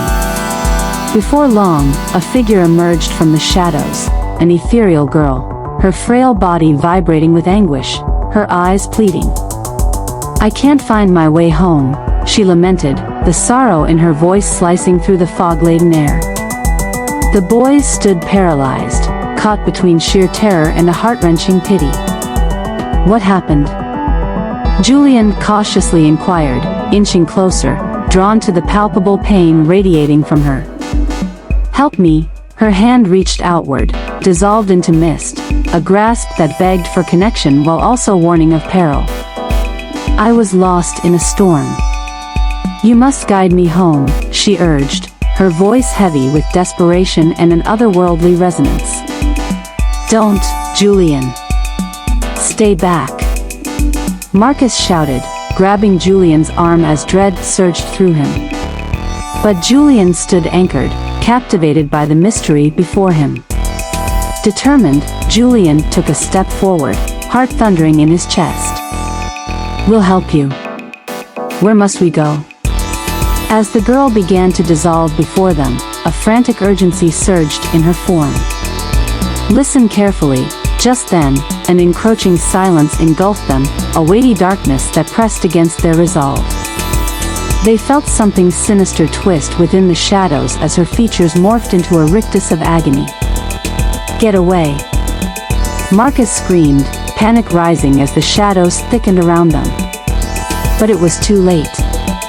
A grotesque figure erupted from the trees, a twisted, malevolent spirit, bearing sharp teeth and hollow eyes. A horrific wail pierced the silence like a bell tolling for the damned. "What do you want?" Julian screamed, heart racing. "Your souls belong to me," said the spirit, voice dripping with despair and malice. In that moment, Marcus understood the horrific truth. these lost spirits craved the haunting threads, feeding on the fear and agony of the living. Panic thundered through their veins as the boys turned to flee, but the girls' anguished cries echoed hauntingly, "Help me! I need you!" As they sprinted, the woods twisted into a labyrinth, ensnaring their senses with dread. "Julian! This way!" Marcus shouted, tearing through the darkness, guided by instinct as they plunged deeper into the abyss. But shadows snaked around them, the gnarled trees bending and looming with malicious intent. Just as they began to lose hope, the air thickened, and faces emerged from the fog, a multitude of lost souls, eyes hollow with longing, whispers forming an unbearable chorus. "Save us," they begged, fingers reaching desperately, festering with centuries of sorrow and unfulfilled dreams. Marcus, grappling with terror, pulled Julian closer. "We must not lose one another." Each step was heavier as despairing laughter entangled them. "You've wandered into our domain. There's no way out," a deep voice growled, reverberating through the trees. Desperate, they scrambled through the mist, the oppressive energy clinging to their skin. "Confront the bond, break its hold," Marcus urged, desperate for hope. Gathering their courage, Julian bellowed, "We refuse to be shackled by your darkness. You have no power over us." The air crackled with a heavy tension as if the very essence of fear had come alive. The ghostly girl resurfaced, her form more tangible yet twisted with despair. "You were never meant to be part of this. You have to sever the bond." Moments felt like lifetimes as the shadows twisted and danced maliciously. Julian felt Marcus's hand tremble in his own, and in that instant, the boy's heart ignited. "We choose to remember the light. You cannot chain us." With a collective will, they surged forth, breaking free from the clutches of darkness. Light surged from within them like the dawn breaking over the hills, pushing the shadows back as they fled the woods, the haunting cries beginning to fade like a distant memory. "Did we escape?" Julian gasped, the woods behind them retreating into silence. Marcus nodded, but a shiver ran through him. "We made it out, but the haunting thread lingers. We must vow never to return." Days slipped into weeks, yet the experience gnawed at their souls. Julian often felt the girls' presence, watching them from the periphery of his thoughts, a spectral bond forged in grief and despair. Rumors drifted through Wraithwood, tales of sightings rising like mist, while shadows danced near the woods as if heralding a greater terror awakening. Driven by unease, Marcus became obsessed with uncovering the girl's truth, combing through Wraithwood's histograms, haunted tales, and dark folklore. He believed that exposing her tragic past would lead to liberation, but each revelation twisted their connection tighter, a horrifying warning from the spirits that the girl's grip on them was growing stronger. Then, one stormy night, a sinister shadow curled into Julian's dreams, wrapping around his subconscious like a vice. "Come to me," it whispered, its voice an intoxicating melody of darkness. Julian awoke, gasping, sweat pooling in his palms. The haunting thread tightened, their connection to the girl growing ever more palpable. The boys could feel her pain resonate between them, a thread binding them in an intricate weave of sorrow and longing. They understood they had to unravel the secrets, a doom-laden history intertwined with grief, betrayal, and desperation that connected the living to the dead. Resolute, they conspired to return to the Whispering Woods, confront the girl, and expose the enigma ensnaring them. The very fabric of fate strewed a treacherous path before them, and they stood at the edge of unprecedented terror. As they neared the woods, shadows coiled around like fog creeping through a darkened alley. "We're here," Marcus whispered, gripping Julian's shoulder as they stepped into the dim light. The atmosphere turned electric, charging the air with a sense of impending doom, weighing down on their hearts. "Find her. We must find her," Julian shouted, driven by a force that felt beyond mere courage. With each heartbeat and every step, the darkness closed in, whispers rising in intensity as if the shadows themselves conspired against them. Dread gripped their hearts until they stumbled into a clearing, besieged by an overwhelming force. The essence of the girl swirled within it, shimmering like the reflection of 1,000 lost souls. "Show yourself," Julian bellowed, his voice cracking against the spiraled energies emanating from despair. As shadows began to consolidate into a recognizable form, the spectral girl appeared, clearer yet more sorrow-tinged. "I'm still lost," she muttered, her luminous eyes glazed with pain and longing. "You must save me, guide me home." Yet the full tale began to unfold, pulling Julian and Marcus into a diabolical tale of betrayal and madness that laced her tragic life, a life that reached further into the town's dark fabric than they had ever anticipated. The sorrow carved upon her spectral visage transformed into an indomitable roar, a haunting truth echoing through the woods. "Leave now," the shadow guardian of Wraithwood hissed, barreling toward them, hurling shadowy tendrils with reckless abandon. The past must remain undisturbed. But the boys held firm, grasping the light forged from their shared bravery. "We won't turn back. The truth will shine," they declared, their voices infused with power. In an earth-shattering confrontation, the overwhelming forces battled against their newfound bond, a transcendent tether that only the truth could sever. Whispers of deceit filled the air, twisting around them like bullets while their resolve cracked under the oppressive weight. Yet, within the maelstrom, Julian lifted his voice. "Your pain will not define your story. We will untangle this torment." As he declared his truth, light seeped from the spectral girl and intertwined with the emotions of the battle forming around them, the radiant energy clashing against the tendrils of darkness.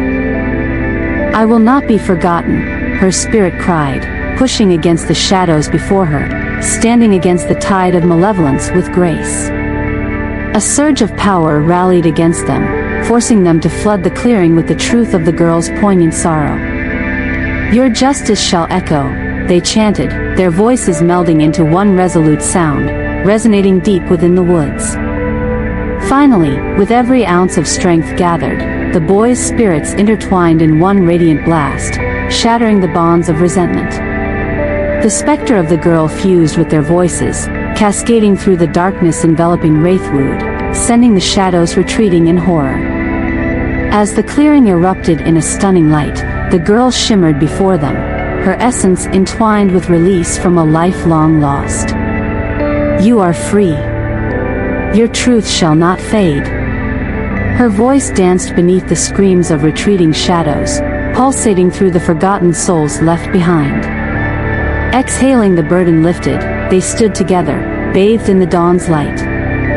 The curse that had shadowed Wraithwood vanquished, vanished into the abyss forevermore. They had fought not just for the girl, but for all the stories woven into the fabric of the haunted town, a tapestry soaked in darkness turned luminous. As golden sunlight poured through the trees, transforming the whispering woods into a sanctuary rather than a prison, Julian and Marcus stepped back, their hearts lightened yet forever changed. They had fewer fears now, having faced total terror and emerged into the light, imbued with the understanding of friendship, grief, and the haunting threads that bind the living to the dark memories of those lost. Turning away from the woods, they exchanged a determined glance, new resolve in their gazes. They would carry forward the tales of Wraithwood, cherishing the light against the shadows, but always remembering the importance of compassion, the recognition that every ghost once carried a heart that beat, a thread composed of love and longing forever interwoven in the fabric of eternity.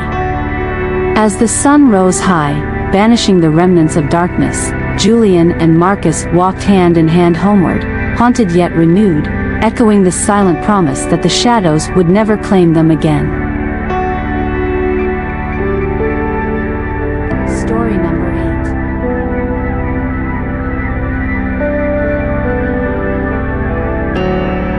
The Haunting Tale of Shadow Creek. In a remote and forsaken place known as Shadow Creek, tales of horror and spine-chilling mysteries lingered in the air like an unshakable fog, passed down through generations. Four friends decided to rent an ancient, crumbling dormitory room marked as 503, a place notorious for its eerie occurrences and dark history. Emma, an aspiring artist with a vivid imagination, had just arrived to pursue her studies. She wore a heavy black coat, as if it foretold the grim secrets waiting to unfold. Her two roommates, Jake, a charming yet skeptical young man, and Lily, a spirited girl fascinated by the supernatural, also shared this unsettling abode. The fourth member of their group, Ryan, a tall and brooding character, seemed to hold a multitude of unsettling stories hidden in his dark gaze. As they stepped into the room, an unnatural chill enveloped them. The heavy glass windows were flung open, allowing the bitter, howling wind to stir the leaves of skeletal trees outside. What struck them as most peculiar, however, was that the room seemed pristine, devoid of any signs that nefarious forces had once haunted its walls. Regardless of the apparent cleanliness, a sense of dread clung to Emma. An uncanny intuition warned her that something malevolent lurked just beyond her vision, waiting for the opportune moment to strike. Later that evening, as the sun sunk beyond the horizon, casting long shadows through the trees, the atmosphere thickened with silence. Suddenly, Jake returned, clutching takeout bags filled with comfort food. Lily, her curiosity piqued, nestled into a corner with an old grimy book titled Tales of the Damned. "Guys, have you heard about the story of a beautiful girl with no face?" Lily began, her voice flickering like the candle on the table. "It said she waits for someone to find her in the night. But if you see her face, you'll forever be haunted by her presence." Emma shivered, each word sending chills down her spine. Ryan added in a low, ominous voice, "They say she appears at midnight. Whoever glimpses her never returns." In the late hours of the night, while the others succumbed to slumber, Emma was jolted awake by a hushed commotion. She squinted into the dim light to see Ryan standing mesmerized in front of a tarnished antique mirror, his reflection dull and lifeless. "Ryan, are you okay?" Emma asked, a tremor in her voice. He didn't respond. Instead, he murmured, It's whispering. I can't understand." Startled, Emma approached to look into the mirror. To her horror, she noticed Ryan's reflection was devoid of his face, only a swirling void stared back at her. "Ryan, what's going on?" she pressed, fear mounting in her chest.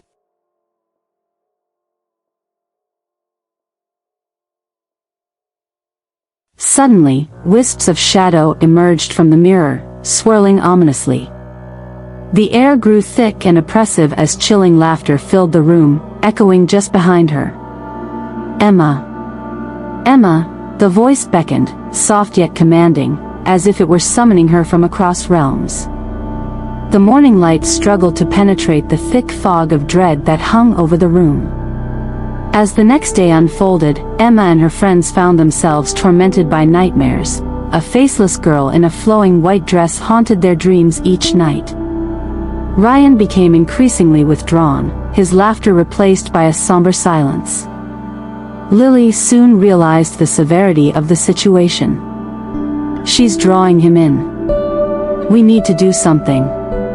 But it felt as if a cold hand tightened around their throats, choking their courage. Each night the entity grew bolder, whispering secrets only Emma could hear. The heaviness of despair took its toll on their friendship, and the burden of loneliness weighed more heavily on Ryan. By the end of the second week, all of them felt as though they were walking on the precipice of insanity. When Ryan disappeared on a pitch-black night, the group resolved to confront whatever evil resided in this cursed place.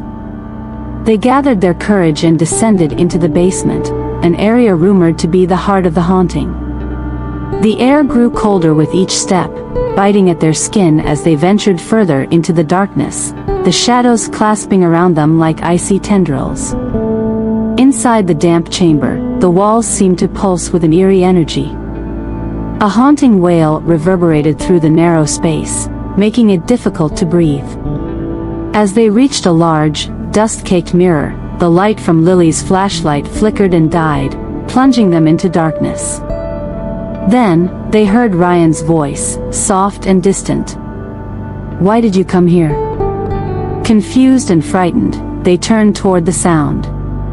"Ryan!"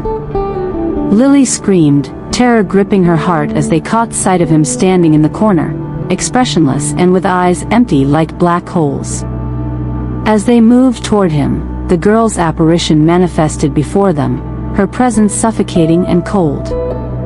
"You shouldn't have come. You're not meant to leave," she hissed, her voice resonating like broken glass. Panic surged through Emma, but deep down, she remembered her grandmother's tales of facing fears to find freedom. She stepped forward, her voice steady yet uncertain. "You don't have to do this. We can help you find peace."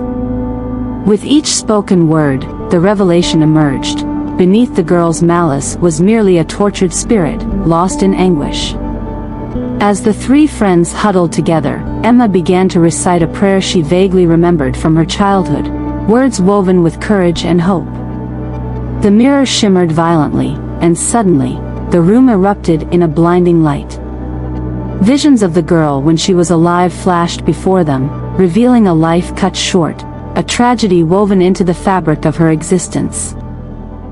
As they fought back against the tide of terror, the cries for help erupted from the girl, and gradually, the shadows receded. With each flicker of their resolve, the bond of friendship shined brighter than the darkness encasing them. Finally, with one last heartfelt whisper, Emma urged the girl, "We will help you. You don't have to carry this pain alone." The apparition suddenly found her voice, broken and fragile. "Help me let go."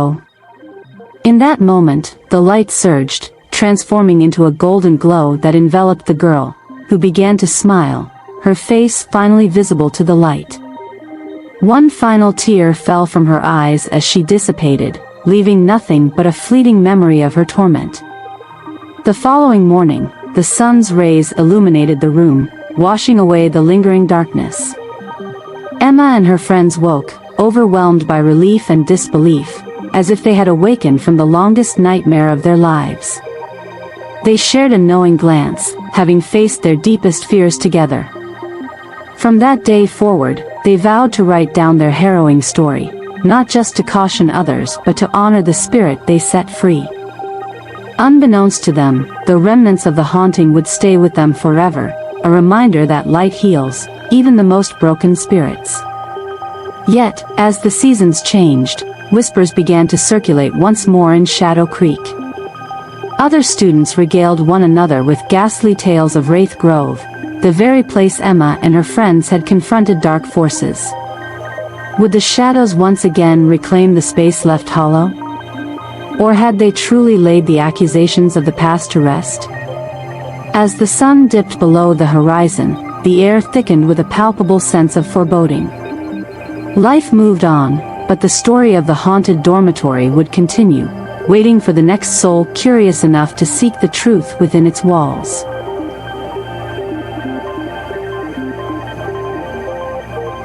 Story number 9. The Haunting of Grey Hollow Inn. In a desolate town, surrounded by dark forests and shrouded in mist, lies the Grey Hollow Inn, a place rumored to be cursed. This tale follows Ethan, a weary traveler who unwittingly checks into the inn, only to find himself trapped in a nightmarish scenario where the ghosts of the past roam freely. What dark secrets lie within its walls? Let us delve into this chilling story. Ethan sat on the edge of the grand balcony of the Grey Hollow Inn, nursing a steaming cup of black coffee. The bitterness stung his tongue as he savored the moment, his mind wandering into the shadows of long-forgotten memories. He could feel the tremor of anxiety flicker through him intermittently, accompanied by an almost unbearable weight on his chest. As the wind blew, it carried with it an unnatural chill, whispering secrets that made him shiver. Ethan had always prided himself on his rationality, but paranoia had seeped into his bones since the incident 3 years ago, an unresolved mystery that clung to him like a ghostly shroud. "Ethan, are you packed and ready for your trip to Grey Hollow?" His colleague, Marcus, shouted from the other side of the office. "What's there to pack?" "Just my work clothes and a few essentials," Ethan retorted, trying to mask his apprehension with bravado. "Don't underestimate the trip.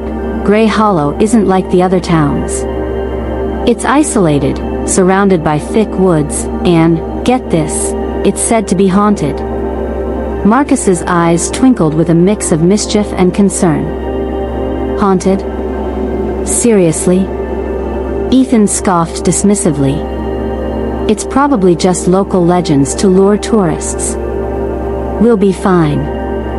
But deep down, as he prepared for the journey, the tales of the inn lingered in his mind. The thought that he might be cast into darkness, where shadows danced and specters whispered as they roamed, terrified and intrigued him in equal measure. The journey took him nearly 5 hours, and the winding roads became less traveled as he neared Grey Hollow. The air was thick and foreboding, and a sense of unease washed over him as the sun dipped below the horizon, plunging the world into darkness. Once he arrived, Ethan found himself at the foot of the Grey Hollow Inn, a decrepit structure with peeling paint and cracked windows, its imposing silhouette looming against the night sky like a dreadful omen. He quickly glanced around, noticing that the surrounding woods were eerily silent. There were no lights except for the dim flickering bulb hanging by the inn's entrance, swaying as if whispering warnings of the past. With a sigh and a sense of resignation, Ethan pushed open the heavy wooden door, which groaned in protest as he entered. Dust motes danced in the feeble light, settling on faded photographs of guests long forgotten. An ancient chandelier hung overhead, its crystals reflecting ghostly glimmers that danced around the room as if welcoming him, or maybe entrapping him. A thin man with wild hair and hollow cheeks stood behind the desk, his gaze penetrating as if he could see right through Ethan's facade. "Welcome to Grey Hollow Inn." "Name?" he asked in a voice that crackled like old parchment. "Ethan Reed," he replied, his voice barely a whisper. "Ah, just one night?" The innkeeper arched an eyebrow, surveying him curiously. Ethan nodded, feeling increasingly conspicuous under the man's scrutinizing gaze. "Room number 13. Some say it's unlucky, but perhaps that's just superstition." The innkeeper smirked, handing over an old brass key, its surface cold and unnerving. Ethan dragged his suitcase down a long corridor lined with doors, some slightly ajar, exuding an air of desolation. The floorboards creaked beneath each step, as if the inn itself sighed under his weight. With a mix of courage and apprehension, he unlocked the door to room 13 and stepped inside. The room was sparsely furnished, with a dusty bed, an antique dresser, and a solitary window that overlooked the dense woods. The moonlight filtered in, casting eerie shadows that seemed to wriggle and crawl across the walls. As fatigue dipped its claws into him, Ethan decided to rest. He pulled the blanket over his shoulders and closed his eyes. The tranquility was short-lived. Within moments, he was jolted awake by what he thought was a whisper, a soft, melodic voice echoing through the room, barely discernible yet hauntingly familiar. "Leave, while you still can." Panic shot through him as he bolted upright. The room felt alive, almost as if it were breathing, a suffocating pressure enveloping him.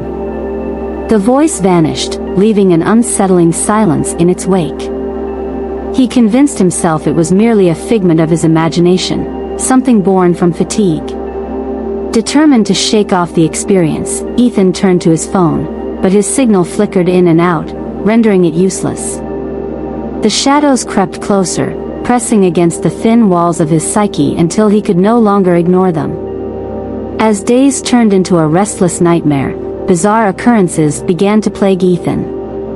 He found old letters scattered across the room, detailing past guests who mysteriously vanished, tales of shadowy figures lurking beyond the trees, and of a young woman named Lila, a former resident purported to have haunted the inn, cursed with sorrow and despair. The innkeeper, although evasive, occasionally dropped hints about Lila's tragic fate. Her love was unrequited, her spirit trapped here, he whispered to Ethan one evening as they crossed paths in the dimly lit hallway. That night, unable to sleep, Ethan ventured into the labyrinthine halls. Something compelled him to seek out Lila's story, to unearth the truth behind her spectral presence. The deeper he wandered, the more disoriented he became, as if the very architecture shifted and breathed in rhythm with the haunting whispers. Suddenly, he stumbled upon a door at the end of the corridor, slightly ajar and pulsating with an enigmatic light. His heart raced as he felt drawn to it, an inexplicable urge urging him to uncover the secrets beyond.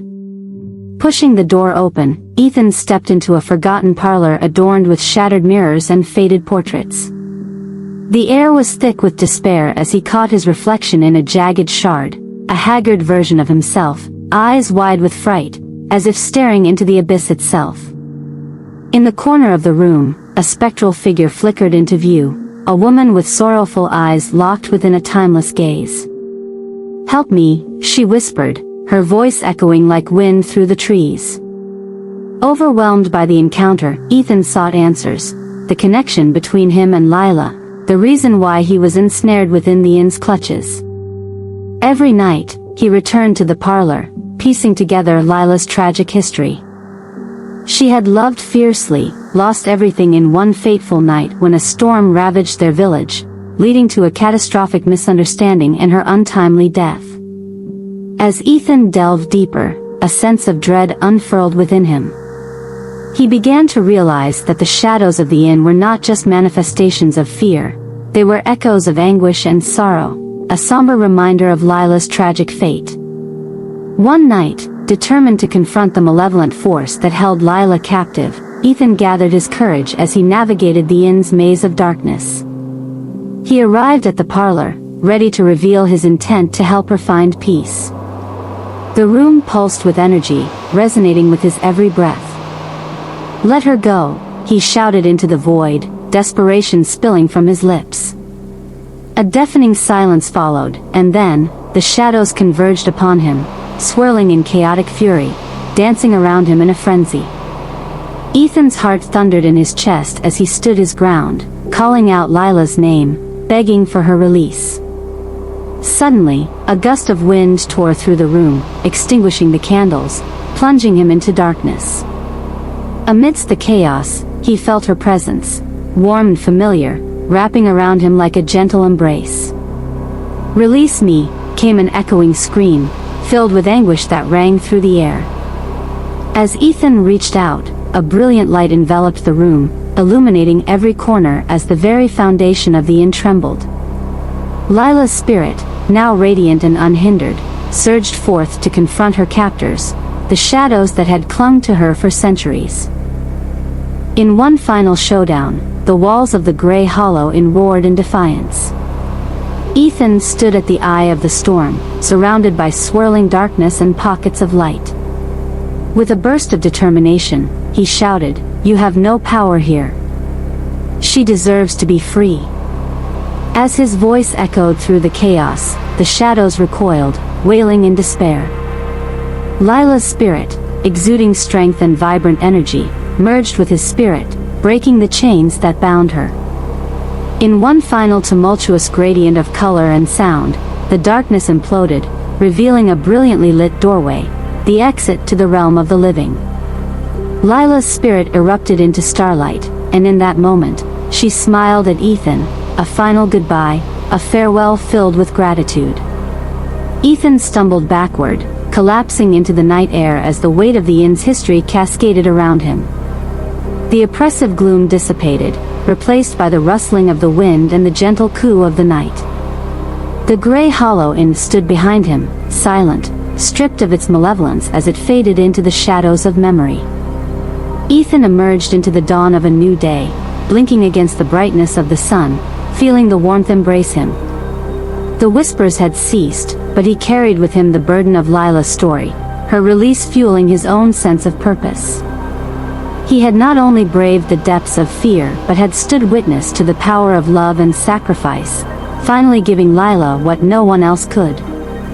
As he drove away from Grey Hollow, Ethan knew he would tell her tale, ensuring Lila's spirit was never forgotten. And while the inn remained, a mere shadow of what it once was, the ghosts of its past echoed into eternity, free at last. Story number 10. The Haunted Whisper of Gloomridge. In a desolate town known as Gloomridge, shrouded in mist and secrets, the stories of the long-dead echoed through its abandoned streets. The townsfolk avoided speaking of the haunting that plagued the old church at the heart of Gloomridge, but whispers of restless spirits and spectral shadows clung to the air like the damp fog, creeping into the homes of every resident. One gloomy afternoon, an unsettling chill swept through the air as Elijah, a timid boy of 15 with a spirit as fragile as glass, found himself facing the unfathomable. His neighbors, a family that had long been rumored to be in touch with the supernatural, appeared at his school dormitory. Among them was Elijah's older cousin, Malcolm, whose enigmatic presence drew stares and fear. The family desk, once overflowing with laughter, was now ominously silent, save for the occasional flicker of unseen eyes and whispers of something sinister stirring. As days passed, whispers turned to rumors. Elijah had been suffering from inexplicable illnesses. With each passing hour, his family sought counsel from the local priest, withdrawing him from school under the pretense that he was gravely ill. Little did they know that Elijah was the unwitting host of a ghostly companion, an entity that lingered and fed on the shadows of his very soul. When Elijah returned, his friends bombarded him with questions, eager for any scrap of knowledge. Elijah had grown gaunter, a ghost of his former self, and the shadows that danced around him whispered of his newfound ability. He could hear the voices of the dead. As he spoke of them, the darkness within him unfurled, a sinister aura that left behind an unsettling silence. Weeks shifted into months, and soon enough, Elijah became acquainted with the spectral form that haunted him. It manifested as a misty figure with sunken eyes and tattered limbs, more a memory than a being. It rarely moved, lurking in corners, whispering promises of dark knowledge and dreadful secrets. This poor creature, abandoned by life, craved connection, yet its influence grew twisted and demanding, much like a spoiled child seeking attention. On an evening steeped in foreboding, Elijah, now entirely ensnared by the shadows, made contact with his family, particularly begging for his grandmother to first determine the right moment for a visit to the ancient church, now a sight feared by all. The spirit was unyielding, full of wrath, and resisting its whispered demands could lead to unimaginable horrors. The journey to the church was draped in fog, and Elijah drifted in and out of consciousness. The world before him faded as he followed the specter's pull. Within seconds, he was jolted awake, his senses suddenly sharper, strength flooding back into his limbs. The suffocating heaviness that had engulfed him dissipated, replaced by a stark awareness, as if he had awakened from a long slumber within the depths of hell.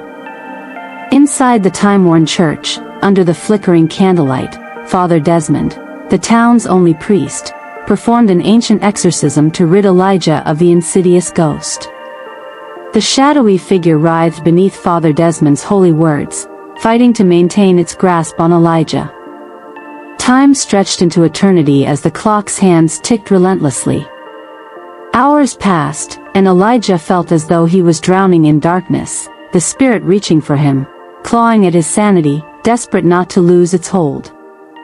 Ultimately, Father Desmond's voice rose above a violent crescendo, drowning the phantom's howls and incantations of hope and healing.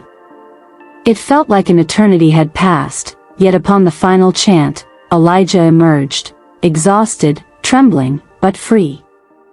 He had spent over 4 hours ensnared in that sacred space, nearly paralyzed from the torment of the spirit.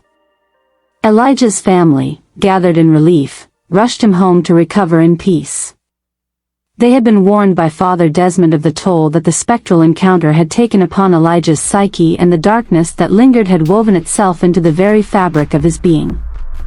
Engage in acts of kindness, he advised, and avoid the darkness of death. Only then can you accumulate enough light to shield yourself from the shadows. For the next 3 years, Elijah struggled, attending therapy to mend the fractured fragments of his mind. The ghost that had haunted him became a mere whisper of memory, but the sensation of being watched lingered, like an itch he could not quite scratch. As the years passed, Elijah cultivated an understanding of the unseen, the myriad layers of existence cloaked in the mundane. He delved deeper into communion with spirits, discerning their nature, honing his skills to navigate the treacherous waters of the supernatural world.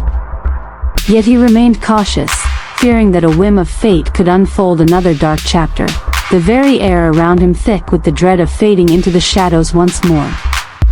The lessons of Gloomridge served as a reminder: the veil between the living and the dead is thin, and the whispers of the restless hold a power beyond comprehension. In time, he came to imagine a future where dread turned into light, where shadows no longer haunted, and where his spirit became a beacon for lost souls. As the clock's hands steadily etched into midnight, the eerie winds howled through the empty streets of Gloomridge, a town forever marked by its darkness. The silken night air carried quiet whispers, the sound of footsteps that seemed to echo from beyond the grave. One could hardly tell where the shadows ended and the whispers began. Thus, dear viewer, should you wander near Gloomridge, heed the tales of Elijah and his spectral encounter. Remember that the dead may linger far longer than anticipated, and in the quiet corners, the specters await, ever eager for an audience to share their untold stories. For in every whisper lies a grave truth, and sometimes, the courage to live in the light is all that separates us from the shadows that beckon. Story number 11. The Haunting of Gallows Valley. Once upon a time, in the remote village of Gallows Valley in 1897, there existed a serene and idyllic life reminiscent of many rural settings. The villagers spent their days tending to farms and raising livestock, embodying a culture steeped in education and moral virtues, a tradition reflected by the ancient scholar's stone tablet displayed prominently in front of the village shrine. However, despite the village's reputation for scholarly achievement, young David felt an overwhelming dread of failure, having never matched the expectations placed upon him by his ancestors. Life in Gallows Valley, once predictable and comforting, stood at the precipice of upheaval. It was an unassuming autumn day when everything changed forever. The townsfolk had come together for an annual celebration at the shrine when two children stumbled upon a chilling discovery that would soon shatter their mundane realities. Underneath the waters of the village pond, once a tranquil spot for fishing and picnics, lay an enormous stone slab, which the villagers soon unearthed and dragged to the shrine. With an inscrutable mix of fascination and dread, they brushed muck from its surface, revealing an unsettling sight. The stone, nearly 5 feet long and 3 feet wide, bore cryptic symbols, twisted and contorted, reminiscent of ancient runes. One elder deciphered a singular word carved in bold strokes: trapped. Whispers began to spread through Gallows Valley, igniting a fearful tension swirling like dark clouds overhead. The elders, through a blend of trepidation and respect for the unknown, decided to place the slab next to the revered scholar's tablet, believing it might harbor profound significance that could bind the village's legacy. At first, life meandered back to its simple course, as if nothing had transpired. Yet, the unease settled over the village like a thick fog, coating everyday moments with an air of dread. Houses that once echoed with laughter became silent. Children were rushed indoors at sunset, windows bolted shut as if to keep the ghoulish whispers at bay. Gone were the evenings spent exchanging stories over warm cups of tea. Now, the villagers navigated a climate of palpable fear. However, among the villagers, only one man, Thomas Holloway, felt an irrevocable weight upon his shoulders. A trusted guardian of the shrine, Thomas was in his late 60s, with a head full of white hair and an unyielding spirit that had witnessed countless seasons of joy and sorrow. He had fought in the Great War, his heart forever marked by the scars of violence. It was with a heavy heart that he agreed to take on the responsibilities of the shrine after the elders sought his stewardship. One dreary evening, as Thomas visited his old friend, Eli, he sensed an uncharacteristic tension in the air. He accepted Eli's invitation for tea, but today the jovial spark in his friend's eyes flickered with uncertainty. "Have you noticed?" Eli murmured. "There's something amiss in the shrine. I can feel it crawling under my skin." Thomas nodded, his brow furrowed. "It's not just your imagination. I feel it too. There's talk of the stone, much speculation and fear, but it's more than that, isn't it?" Eli hesitated, then leaned closer, lowering his voice. "Thomas, I've heard whispers. Children have seen things that shouldn't walk this earth." Dread coiled around Thomas's heart as he listened, waiting for the specifics of Eli's unsettling claims. "What do you mean?" "A headless horse galloping through the shrine at night," Eli whispered, his eyes wide with fear. "And the sounds of battle echoing like distant thunder." After Eli's unsettling revelation, Thomas could hardly shake the gnawing apprehension. Later that night, beneath the silver glow of the moon, he returned to the shrine. The quiet was overwhelming, and a shroud of silence cloaked the surrounding trees. As he approached the stone slab, his heart quickened. Shadows danced at the edge of his vision, and a cold mist began to coalesce, swirling ominously around him. With each step closer, Thomas felt a bone-chilling presence lurking just beyond the veil of darkness. Suddenly, a loud crash echoed nearby, like something heavy had fallen. Thomas spun around but saw nothing. The air was thick with unease as he continued, compelled by an unseen force. Reflexively, he moved to light a lantern, but the flame flickered violently before extinguishing. With every shiver racing down his spine, he recalled Eli's warnings. Then, from the depths of the shrine, he heard it, a mournful whinnying, accompanied by the clatter of hooves on ancient stone. His heart dropped. Summoning whatever courage he had left, he called into the darkness, "Who's there?" A breathless pause followed, the air crackling with tension before the shadows answered him. Emerging from the gloom was a figure, a horse, sleek and dark, galloping with terrifying speed, yet its neck ended in nothingness. Thomas could barely breathe as a gut-wrenching horror washed over him. He stumbled backward, panting as the phantom beast seized his attention, its spectral form racing past him and vanishing into the depths of the shrine. Thomas, held in thrall by terror, felt a compulsion to chase after it, but as he crossed the threshold, a horrifying scene unfolded before him. He was transported to a grotesque battlefield, where the air was thick with the stench of blood and the screams of the dying. The sky was painted in a savage red, and specters of soldiers clashed around him, overlapping their screams with heart-wrenching cries of agony. Heads rolled like loose marbles, and limbs were severed as the violence surged ferociously on, every act of barbarism echoing through the ages.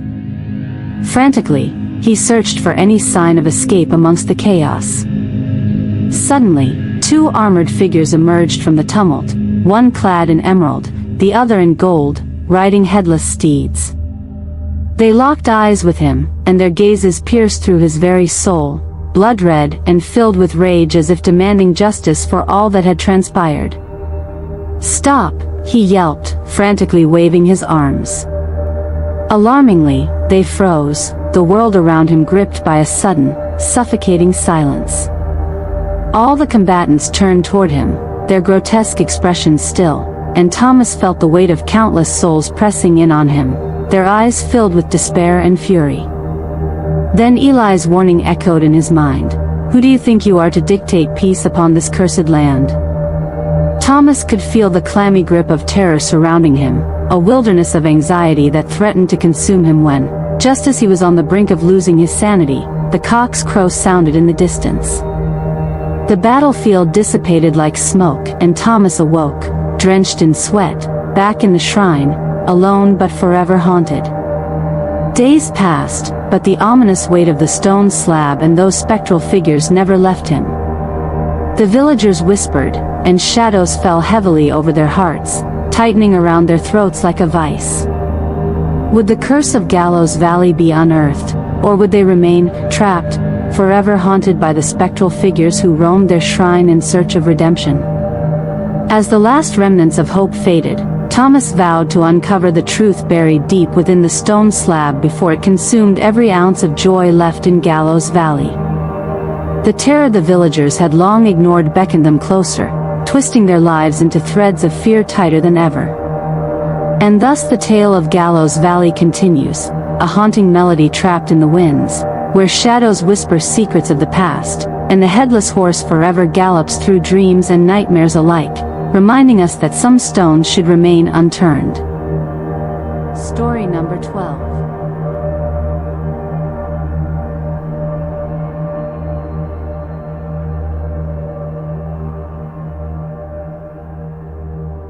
The Haunting of Elder Moor. In the heart of the Elder Moor, nestled within a dark, winding river, stood an infamous patch of ground known as Ruins Hollow. Since the dark days of war long past, it was said that beneath every inch of soil lay the souls of fallen warriors and villagers, lost to tragic fates. Legends spoke of tortured spirits wandering amid the trees, and the townsfolk often whispered of inexplicable nightmares and ghostly apparitions. But hunger for survival soon overcame terror. The few who remained ruled their fear, erecting flimsy homes over the haunted earth. One chilling evening in December, the wind screeched through the trees, and the river swelled ominously. As shadows stretched over the secluded village, darkness crept in swiftly, shrouding it in silence. With no lanterns to light the way, the villagers deferred most activities until dawn, locking their doors against the evening apparitions. In a ramshackle home at the edge of Ruins Hollow, Elena served a meager meal on a weathered wood table, calling for her daughter, Lila, who was playing near the bank. "Lila, come inside for dinner," Elena shouted, anxiety lacing her voice as the daylight faded. Lila, still a sprightly 10, her cherubic face lit by the last rays of sun, hopped away joyfully to fetch her father, Victor, who was returning from fishing. "Daddy, Mama says it's time to eat," Lila chimed, running alongside the riverbank. As Victor secured his boat against the shore, Lila's laughter echoed through the hollow. But as her father hoisted the gear from the boat, he spotted something unusual in the murky waters. Two ghostly figures in white were playing and splashing, their laughter carrying an unsettling, hollow echo. "Lila, come back," he called, but Lila was captivated. "Look, Daddy. They want to play." Before Victor could react, there was a sudden splash. A chilling silence followed. Victor spun around, panic seizing his heart. Lila had vanished. His mind racing, Victor dove into the depths of the river, searching frantically, but the water was cold and thick with shadows. After an agonizing search, he burst forth gasping for air, eyes wide with terror, only to see Lila standing at the riverbank, drenched but unharmed. "How did you get back?" he gasped, breathless with relief. "A lady helped me," Lila exclaimed, pointing toward the water. She had long hair and a white dress. Victor froze, dread pooling in his stomach. "What lady, Lila? There's no one there." "Right there," she insisted, but when Victor looked again, all he saw was the sinister reflection of the fading twilight. "Let's go home," he urged, clutching Lila's hand tightly as they stumbled back through the darkness. During dinner, Victor sat in silent trepidation. Elena noticed her husband's pallor, concern etching deep lines on her face. "Victor, is everything all right?" "Did you have an unsuccessful day?" she asked. "It's nothing. Just a strange feeling after today," he mumbled, unable to shake the image of Lila's strange encounter. Days passed, and life seemed to return to normal, or at least, what passed for normal in Eldermore. An unsettling stillness filled the air as cold nights lingered, and Victor found himself waking in the dead of night, feeling the whispers of invisible presences wrap around him. One night, deep into the witching hour, he awakened to the sensation of icy fingers brushing the nape of his neck. The hairs on his arms stood on end as he glanced towards the small chamber where Elena and Lila slept. To his horror, he found the blanket tossed aside as if someone had abruptly risen. The room was quiet, too quiet, save for the soft sound of quiet sobbing resonating through the air. Victor flung himself out of bed, heart racing. As he rushed into the other room, he was met with a sight that froze his blood. Elena lay sprawled across the bed, her eyes wide and vacant, skin grotesquely bloated as if submerged in water. "Elena!" he screamed, rushing to her side, but his cries went unanswered. Panic gripped him as he turned, searching for Lila, but the girl was nowhere to be found. Then, he heard it, the faint call of his daughter echoing from the river. Shadows danced along the walls, enticing him forward. "Lila! Lila, where are you?" he shouted, but his voice was barely above a whisper, melting into the powerful wind. Through the frigid night, he burst out of the house, following the voice that led him toward the river's edge. The moon hung low, casting ghastly shadows across the landscape, and there, in the pale light, he saw Lila standing eerily still by the water.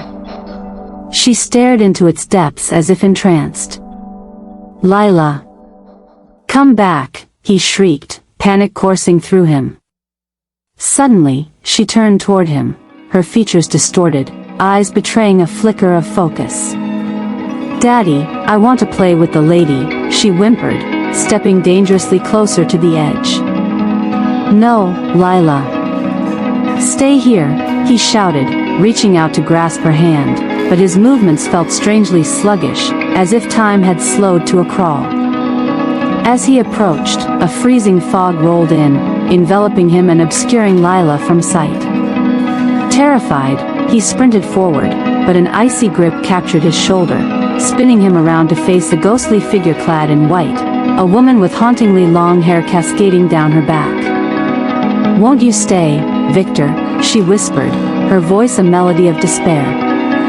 "Let her go," he roared, struggling to free himself from her grasp, but the more he fought, the more he felt himself slipping into darkness. Lila's laughter suddenly rang out, cold and hollow, echoing within his mind.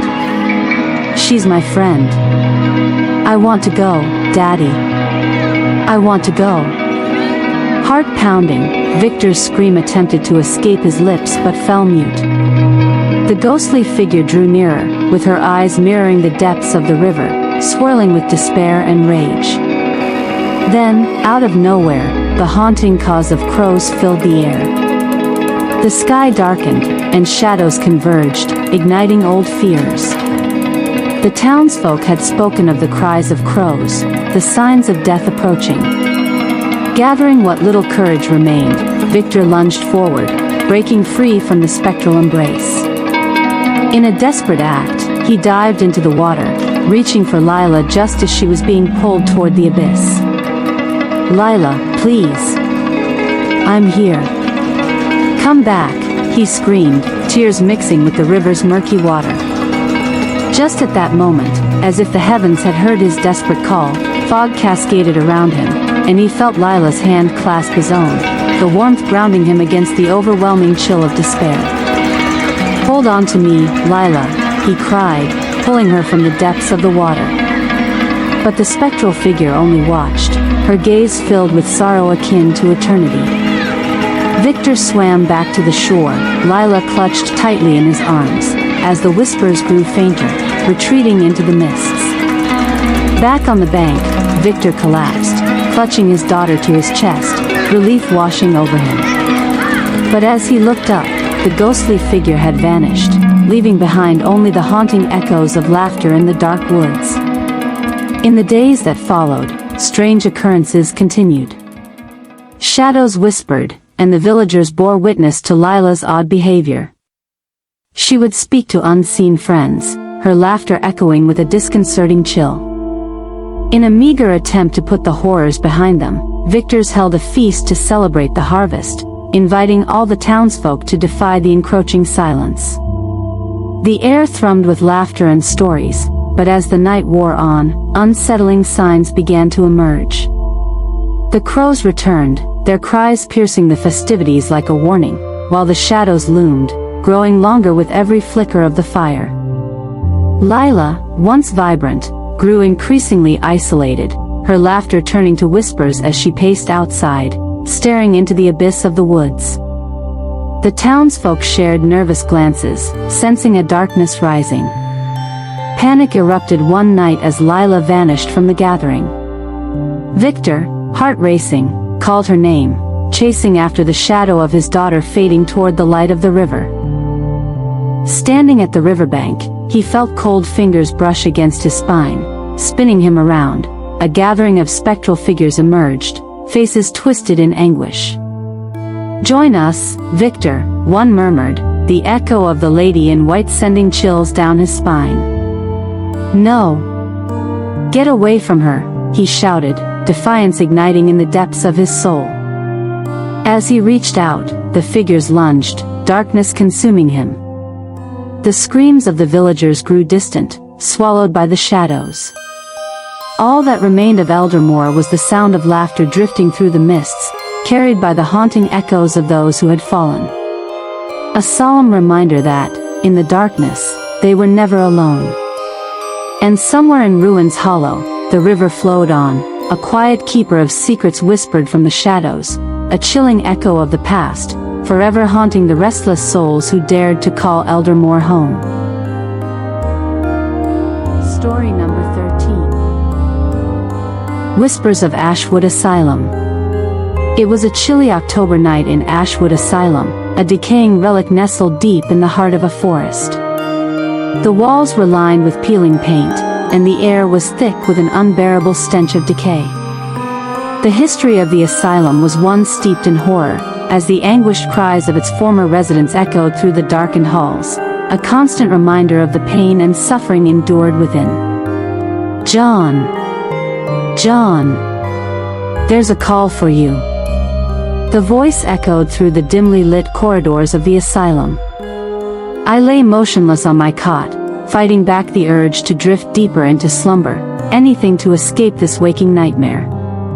The words of my assistant, Emma, pulled me unwillingly from the depths of my exhaustion.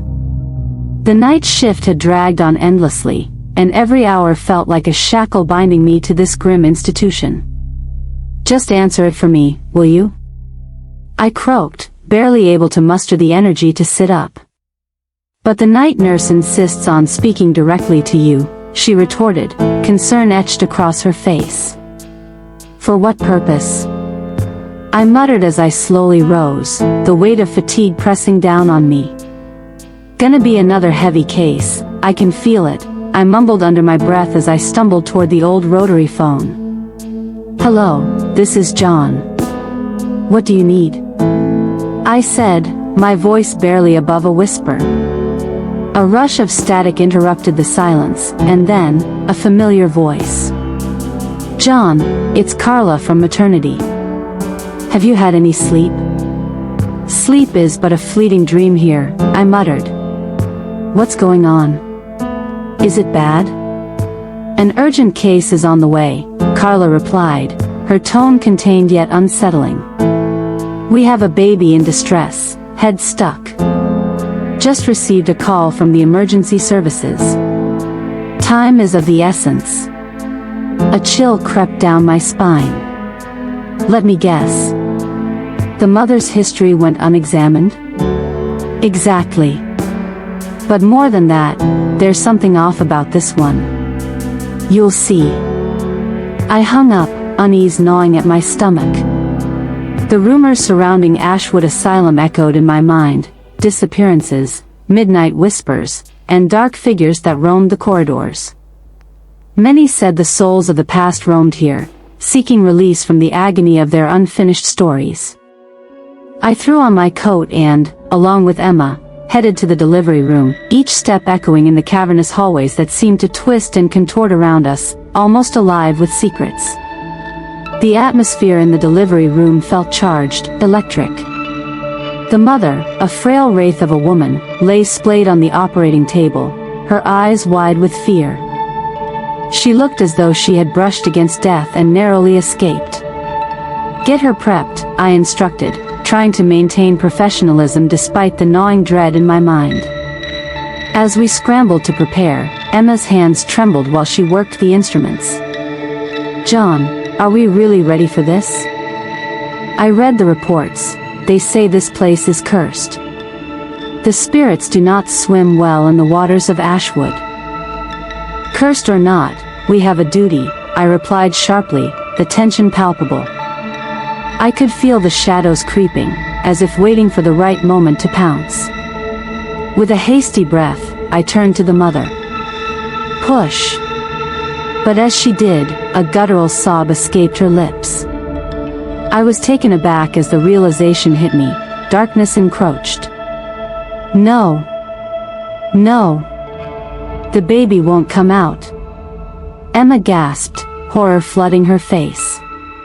In positions that defy nature, I whispered, but I pressed on. It was now or never.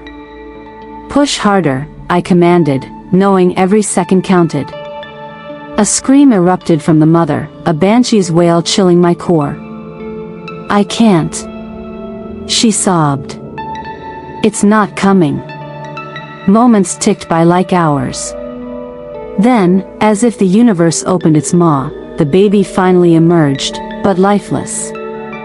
A little boy, his tiny body twisted into an unnatural shape, his eyes sunken, head stuck inside a bag of darkness. "No," I murmured, as despair clawed at my chest. As we struggled to reclaim sanity out of horror, a sudden hush fell over the room, an unnatural silence replacing the chaos. I felt it before seeing it, a flicker at the edge of my vision, something, or someone. I glanced to the corner of the room. A shadow, darker than night itself, began to swirl and coalesce. "What, in God's name?" Emma gasped. The walls whispered as though alive, and from within the shadow, I could make out tortured faces, mouths agape in silent screams. Hands reached for us, yearning, begging. "Get it back!" Emma shouted, but it was too late. The air trembled, and the baby's soul began to peel from its lifeless body, floating toward the shadows. "No! You are not taking him!" I clawed toward the void but was met with a cold resistance. The air crackled with malice, the room warped. "Ethan!" Emma screamed, and I turned just in time to see her figure pulled toward the darkness, consumed by fear and wails. "Flee!" I screamed, but a smoky hand grasped my ankle, rooting me in terror. The light flickered, plunged into darkness as cries filled the air. The wails of the lost, the haunted souls of Ashwood awakened, converging like a storm. I stumbled back through the corridors of Ashwood Asylum, each doorway opening into despair. Whispers beckoned from every shrouded corner, pulling me deeper into the depths of dread, their pain mirrored in the hollow hollers that lingered, clawing at my sanity. "Help!" I shouted, the word echoing back, mocking me as if ground beneath the weight of forgotten souls. Suddenly, Emma emerged from the fog of shadows, eyes wide and hollow. "John, it's not over. They're coming for us." I attempted to reach for her, but the shadows coiled around us like serpents, chilling and stifling. "Finish what you started," she screamed, and in that moment, the spectral forms swarmed, aiming to envelop our very existence. I felt their presence douse me, hungry for flesh, forlorn for closure. In the last moment of clarity, I charged through the door and slammed it shut, the sound echoing faintly amidst the wails of the lost. "Do not leave me," Emma cried, her voice pierced by the gales of the damned. "What have we done?" I whispered, slumping against the door, understanding now that they would not let us go easily. The darkness pressed against us with heavier whispers, shadows coiling tighter, echoing with the heartbeat of Ashwood Asylum. They sought vengeance. They sought redemption. And we, bound together by fate, had unwittingly opened the deepest wounds of the past. In that cursed asylum, the games of life and death continued, with no winner, only those trapped within the whispering void, forever haunted by the echoes of what once was. And so, the cycle persisted, for within the shadows of Ashwood, the past never truly dies. It only waits, eternally thirsty for souls to join its dark, cold embrace. John and Emma, forever entwined with the tortured spirits of Ashwood Asylum, await their fate, when the clock strikes again. Shall they escape, or shall they join the lingering echoes of sorrow? Story number 14. The Haunting in Black Hollow, Exhumed Darkness. In the year 2000, calling the millennium year under an eerie crimson sky, lay the ghostly village of Black Hollow, a place where shadows whispered tales of dread and despair. The fields of decaying crops swayed gently under a chill wind, mimicking the undulating crest of an ocean in torment. The face of the sun, though bright, did little to dissipate the unease that clung to the air like a thick fog. The villagers, with pale faces and haunted eyes, rarely ventured out after sundown, their lives punctuated by the hollow calls of river creatures echoing sinister melodies across the land. Amidst this unsettling atmosphere, a young man named Ethan, known locally for his fearless demeanor, found himself riding his aged motorcycle through the shadows of Black Hollow. He was a sturdy figure, with sun-kissed skin hardened by years of labor. Today, he was accompanied by old Henry, a frail man nearing 60, whose spirit was nonetheless fierce. As they sped down a winding path, Henry's voice broke the silence. "Take me to the Widow Margaret's tavern. I need to confront that vile brat who's been disrespecting our family. Hurry, before he vanishes." Ethan, with a determined look, nodded, despite an odd shiver skittering down his spine. "Sure thing, old Henry. But better have cash ready. I'm running low on fuel. Don't fret. I'll pay you when we arrive," Henry assured, though his voice trembled with urgency. Eager for a little extra cash to splurge at the local store, Ethan revved the engine, feeling the wind whip violently around them, kicking up dirt and swirling leaves like spirits in a dance. As they sped past, a group of onlookers squinted through the dust, their expressions darkening with the realization of who was beneath the dark helmet. Henry felt a wave of pride mixed with fear. The reckless and wild nature of his companion brought both awe and anxiety. "Watch it, Ethan. You could scare someone to death," an elderly woman shouted as they whizzed by, her scolding barely audible over the roar of the bike. Upon reaching the tavern, Ethan executed a dramatic turn, skidding to a halt right in front of the wooden shanty, which creaked ominously against the wind. Henry scrambled off, grounding himself before entering. As Henry pushed open the tavern doors, a hush fell over the room. There, in a corner, sat Riley, the very troublemaking scion whom Henry sought. The air was thick with tension as the two locked eyes. With a swift motion, Henry hurled his cap at Riley's face, the embroidered letters spelling, "liar," now a taunt hovering before him. "You brat! You dared to report me to the village council for playing cards? Stand up and face your punishment." Henry's voice echoed, laced with fury. But Riley merely smirked, his arrogance blossoming like a dark flower, undeterred by the anger that swirled around him. "Run along, old man. You think they would believe a tale from a washed-up geezer like you? You've become a ghost in your own home." The words stung, igniting a frantic fire within Henry. As the confrontation escalated, Ethan stood back, observing the exchange unfold, knowing well that this was more than a mere spat. It was the tip of a malevolent iceberg, one that had silently haunted Black Hollow for generations. Suddenly, the tavern door creaked open, spilling an unnatural chill into the room. All eyes turned to the entrance, where Lydia, a girl no older than 20 with silvery locks and hollow eyes, stood trembling. She was a known outcast, whispered about as the bearer of a dark legacy, her family thought to attract misfortune. "Something is wrong," Lydia murmured, her voice barely above a whisper. "The spirits are restless tonight. They beckon for justice." Before anyone could respond, the room plunged into darkness. Lanterns flickered violently and extinguished as a bone-chilling voice rasped through the shadows, "Riley, your time is at hand." Chaos erupted. Ethan scrambled to find the door, praying to escape the unseen terror that hovered like a predator. But as cold hands grasped him from the darkness, he realized he was not alone. Ethan's mind spun in terror. He could hear Riley's panicked shouts as he rushed past the cold wind swirling through the room, but the whispers grew louder. "You summoned it." Moments stretched like eternity as terror enveloped them. Henry's cries mixed with the guttural wail of a banshee. In a frantic rush, they barreled out into the night, but the darkness seemed alive, wrapping around them, pulling them into its depths.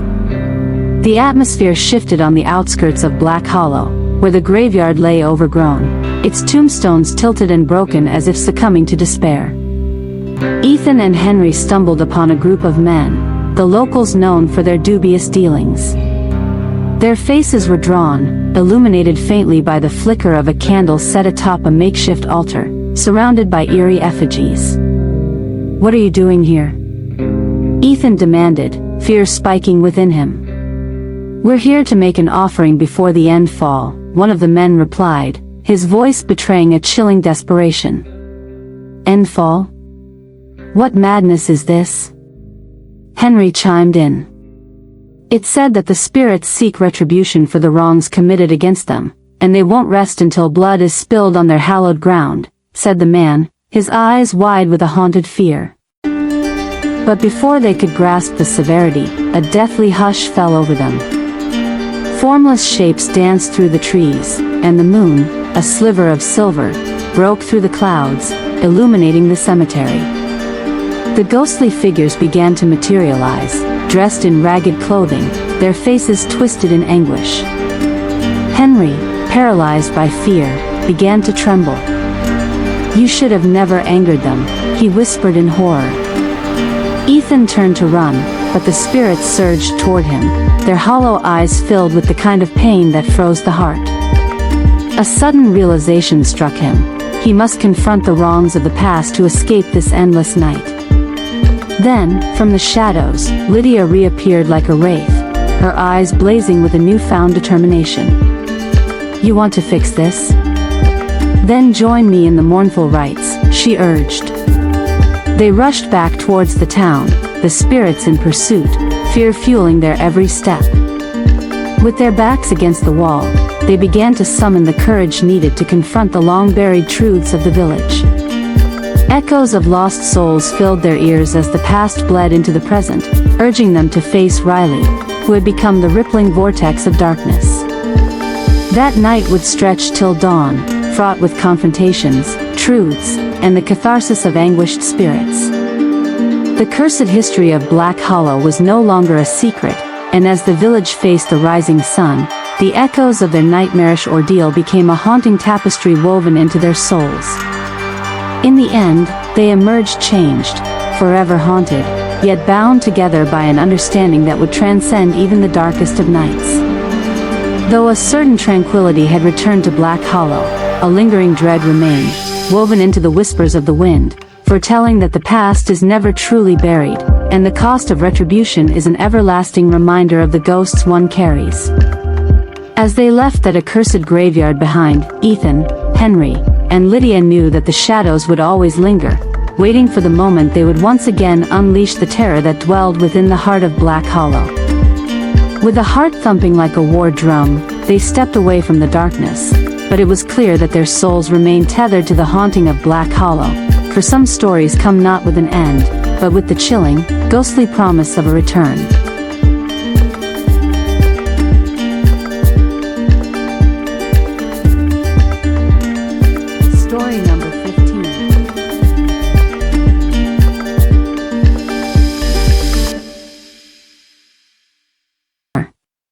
Once upon a time, in the mist-laden village of Eldermore, two figures emerged from the shadowy trees. Lyra, a timid soul burdened by a dark marriage to a brutish man named Rorik the Thief, found herself caught in the chilling grip of a night that promised horrors yet unseen. The moon hung like a ghostly eye in the pitch-black sky as ominous clouds gathered, muting the world below. Rorik, notorious for his greed and brutality, had an insatiable hunger for what didn't belong to him. His latest obsession, an enormous bull belonging to the wealthiest villager, had brought a curse upon them. Lyra's heart raced each time she heard Rorik's contemptuous growl echoing in their rickety shack. The way he spoke about the bull with sinister pride made her skin crawl. "What do they know of true strength?" he would sneer, stirring up terror with each word. That night, as a blustery wind rattled against the wooden walls, Rorik's eyes gleamed with a cruel light. "We're going to claim that bull, Lyra. No one will stop us." "No, Rorik," she pleaded, her voice trembling like a flickering candle flame. "It's too dangerous. The spirits of Eldermore won't take kindly to such treachery." "Spirits?" He exploded with laughter, clutching his belly as if the very idea was absurd. "The dead can rest easy. I will build my empire with bones and blood." Within Lyra, dread pooled deeper. She recalled the stories woven through tales of old, the restless souls of those wronged, lurking among the fog while seeking retribution. But it was too late. Rorik was set to act.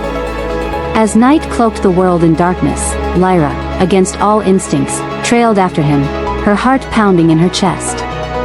She knew she should warn the villagers, but terror had silenced her. In the distance, the thunder of hooves began to resonate through the veil, a herd of ghostly cattle driven mad by betrayal. They arrived at the barn, the air thick with foreboding.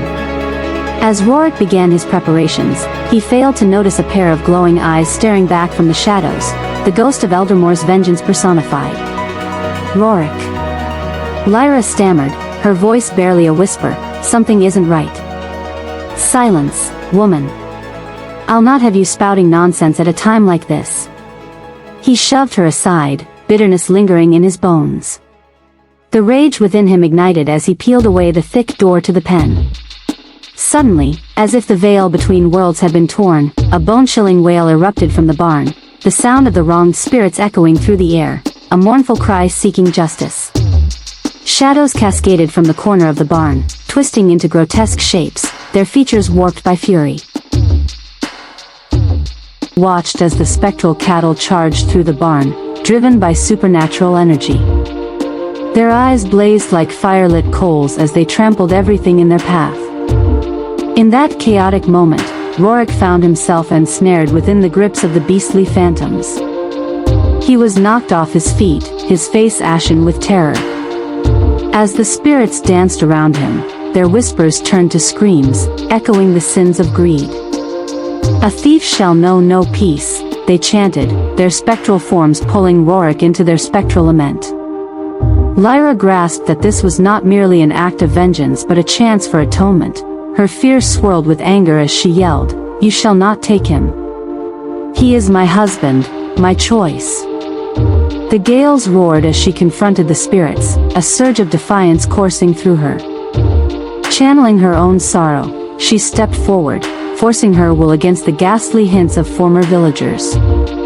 If he must pay, let him pay by redemption. The spirits paused, hovering in a cloud of uncertainty. Rorik, momentarily freed from his nightmare, shouted back at her, "Why would you choose to stand beside this beast?" Desperation filled the air as Lyra recalled her own darker days, how she too had felt crushed by the weight of despair. But confronted by her own ghosts of the past, she realized that true strength came from the choices we make. She would not allow herself to play the victim any longer. "Rorik," she implored, eyes glistening with determination. "This is your chance to change. Embrace the pain and fight through the darkness. Free us both from our shames."